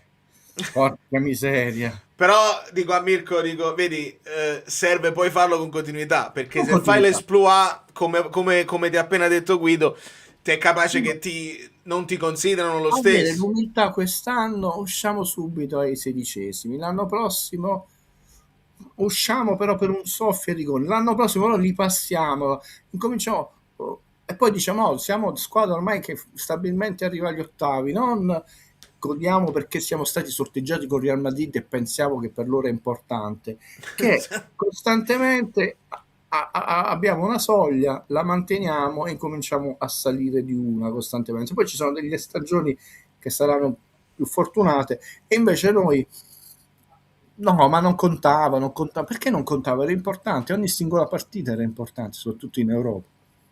Non so se ne avete già parlato, sono arrivato poco fa, ma questa narrazione che la Supercoppa senza le strisciate fa abbassare lo share TV comincia a irritarmi e sento puzza di magagne. Cosa ne pensate? Questo per esempio invece doveva essere visto da un'altra parte, Vedi, un'osservazione nella sua apparente semplicità, molto intelligente. Analizziamola. Se tu, a prescindere dall'aspetto economico, che è sempre più importante per determinate persone, lasciamo un attimo da parte, mettiamo che non esiste. Se tu vai a giocare all'estero perché devi esportare il marchio italiano, il calcio italiano all'estero, diventa una vetrina sul mondo, è vero? Non so, cioè, lo hai fatto per questo, non hai giocato come quando Gattuso, no? La Supercoppa con la Juve, anche se erano anni di Covid, mi sembra che si giocò a Reggio Emilia nello stadio del Sassuolo, o ricordo male? completamente andato, il periodo del Covid proprio. Ok. E tu non dovresti fare tutto per valorizzare il tuo marchio in Italia. È ovvio, se noi di nuovo leghiamo agli ascolti d'Italia, dice ovvio, ci sono più tifosi della Juve, dell'Inter e del Milan, avete visto, tra l'altro un'affermazione molto grave se viene dai colleghi, perché ha detto tu non devi fare il tifoso. È ovvio che sono di più i tifosi messi insieme Inter, Juve e Milan, però fa parte dello sport che chiunque potrebbe vincere, eccetera, a meno che, oppure devo vincere sempre loro. Il problema, allora lo ricordavo bene, non sono così vecchio. Dicevo, questo significa che tu non hai fatto tutto al meglio, oppure quanto sei riuscito a venderla e a renderla spettacolare, appetibile, perché poi tra l'altro le partite sono state belle, la semifinale, la finale del Napoli, cioè da un punto di vista calcistico non puoi dire che non sono state partite noiose. Quella dell'Inter comunque avvincente con i rigori, l'ultimo rigore, quindi calcisticamente noi abbiamo visto molto di peggio. Senza Però di dubbio. nuovo la miopia. La cosa importante, avete visto, siccome è andata il Napoli, è una grande sconfitta, pochi ascolti.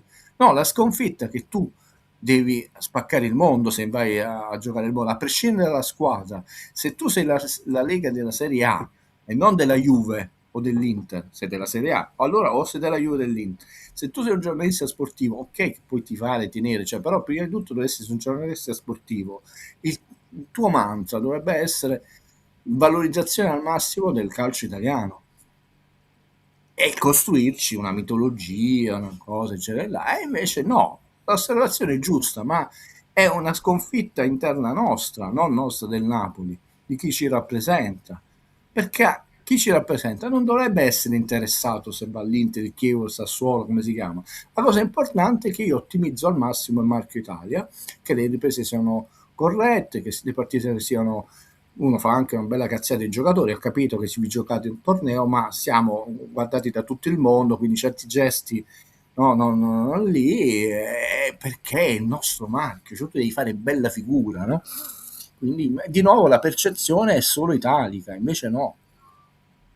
È vero, vedi la domanda, hanno dovuto a Pio Esposito che non è un acquisto. Sì, praticamente l'ho vista questa cosa, ho dato praticamente un po' un giudizio generale a tutti quelli che sono stati, l'impatto che hanno avuto gli acquisti in Italia e ho visto Pio Esposito 7,5. Vabbè, ma noi Cioè, sappiamo, senza nominarlo, se no si offende, perché poi è un big quello là che si mette a fare il parallone tra Hoyland, che sta battendo tutti i record in Europa, tra e Vlahovic. Holland e Vlahovic.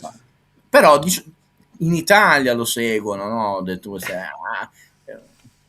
vediamo poi negli ultimi 3 anni, 4 anni cosa ha fatto, cosa ha realizzato, cosa ha vinto, quanto è accresciuto non solo di valore ma di conoscenza, di appeal il centravanti del City e Vlahovic della Juve. Però ovvio tu segui quella trasmissione là, lui è un telecronista di punta di quella lì, è ovvio che tutti i tifosi juventini e quelli che erano là dicono no, frustrati, però ce lo raccontiamo noi, c'è un orticello che diventa sempre più piccolo. E lo stesso sta succedendo a Pio Esposito. Sembra che Van Basten e Careta scansati, non sapete manco giocare a pallone, cioè il nuovo un mito, no? Probabilmente un ragazzo di grande talento, ma senza dubbio. Senza dubbio, però adesso ci siamo inventati questa nuova terminologia predestinato, che mi sembra come nel mio settore quelle persone che erano scarsissime a scuola adesso sono diventati operatori culturali, cioè tu non hai 2 parole in fila in italiano, non hai mai letto un fumetto, non un libro, un fumetto, e sei operatore culturale. Bellissima questa. Guido, io non so se tu hai una domanda per gli amici Belini per chiudere, in modo tale che gli amici possono poi rispondere a video chiuso sotto i commenti o quelli che vedranno dopo, altrimenti ci rifacciamo alla prossima. Sì, sempre per rispondere, mi ero lasciato la mente libera, nessuna cosa preparata perché volevo seguire il flusso Nel frattempo ringrazio Carlo che ci... Mi sembra 42, perché mi sono un po' strane quelle del Napoli, nel 4, poi controllo, però insomma oltre il 40. No, si ricordi quel signore che mi ha dato il disfattista, e io me la prendo sempre a ridere perché basti pensare a quello che faccio nella vita, nel senso, regalo sogni, emozioni senza aiuti pubblici e privati. È per questo che la luce si spegne ogni tanto, perché non c'ha le sovvenzioni. No, sai, la domanda è: abbiamo parlato quello che non ti piace, cosa vorreste vedere realizzato come elemento migliorativo, oppure che non esiste, no? Io vi feci un esempio così, sempre col Signore, no? Io dissi che il gesto tecnico del rigore, oltre che essere dichiaratamente emozionante e spesso decisivo, come è rappresentato televisivamente male. Io mi sarei immaginato il maestro Sergio Leone cosa avrebbe creato con gli stacchi di montaggio, l'occhio, la mano del portiere che si muove, cioè una narrazione. Bello, western, i rigori ma è proprio cavolo, per come è strutturato il gesto del rigore, cavolo, che cosa c'è di più cinematografico? È già vero. abbiamo migliorato un po', perché in realtà l'immagine che a alcuni non piace perché può sembrare schiacciata, però è quella che ti fa veramente vedere se il pallone entra, a volte quella a 3/4. Ecco, allora, per dire cosa mi piacerebbe vedere realizzato che non c'è o che migliora il calcio, un'idea, una soluzione,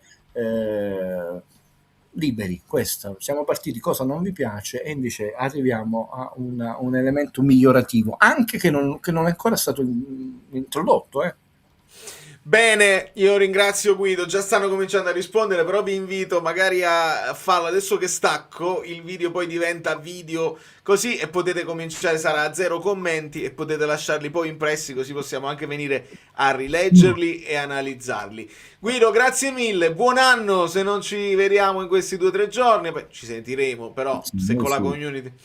Caro Valerio, amiche belline, amici bellini, Valerio, buon Natale a tutti, buona Supercoppa a noi, e non a tutti, l'abbiamo vinta noi, scusate, il prossimo anno qualcun altro. Per Natale un messaggio ve lo scriverò nei commenti. Voglio deluderti. Prima di citare i big che probabilmente avremo come gusti in comune, poi spiegherò la ragione, casomai scrivendo 2 righe. Un gruppo semi-sconosciuto, ma per me fu molto importante dal punto di vista emotivo, fu i Waterboys. Io alzo le mani, non...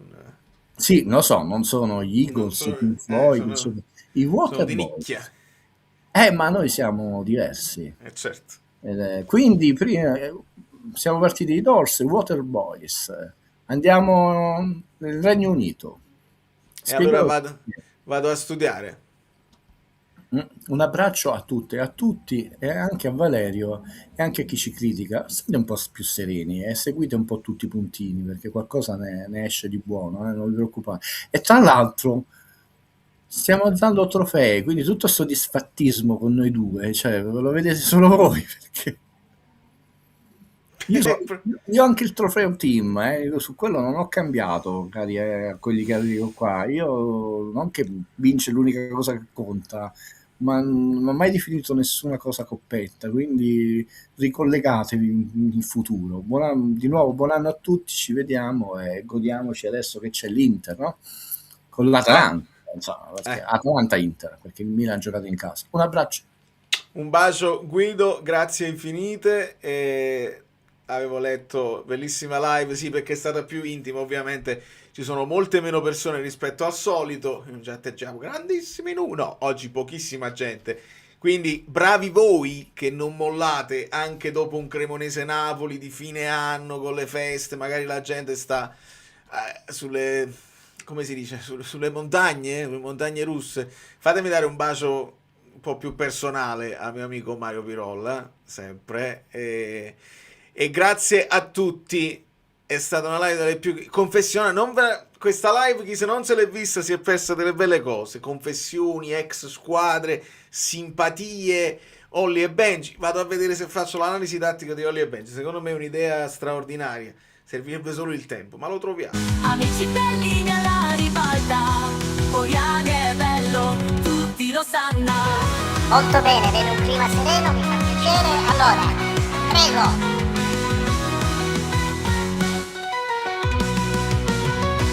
Allora, abbiamo finito, grazie e buona serata a tutti. Andiamo. No, vogliamo restare ancora un pochino. No, sto scherzando. Sembra quasi che sei, poco.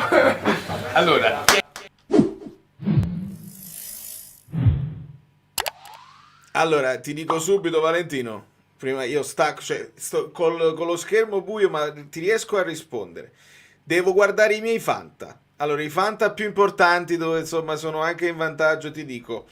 Mi aspetto gol di Çalhanoğlu, qualcosa di Çalhanoğlu, poi niente, gol di Çalhanoğlu. In questo, attenzione a Çalhanoğlu. In quest'altro, vediamo l'altra squadra che c'ho contro. Niente, quindi ci aspettiamo Çalhanoğlu. Nell'altro pure dove va sempre male. Nell'altro Fanta dove va sempre male. Avendo io Lautaro, potrebbe steccare la partita Lautaro, ma un Decatelare e Lautaro potrebbero segnare insieme. Quindi mi posso aspettare un 1-2. 1-2, 2-3, 1-1, poi vediamo. State tranquilli.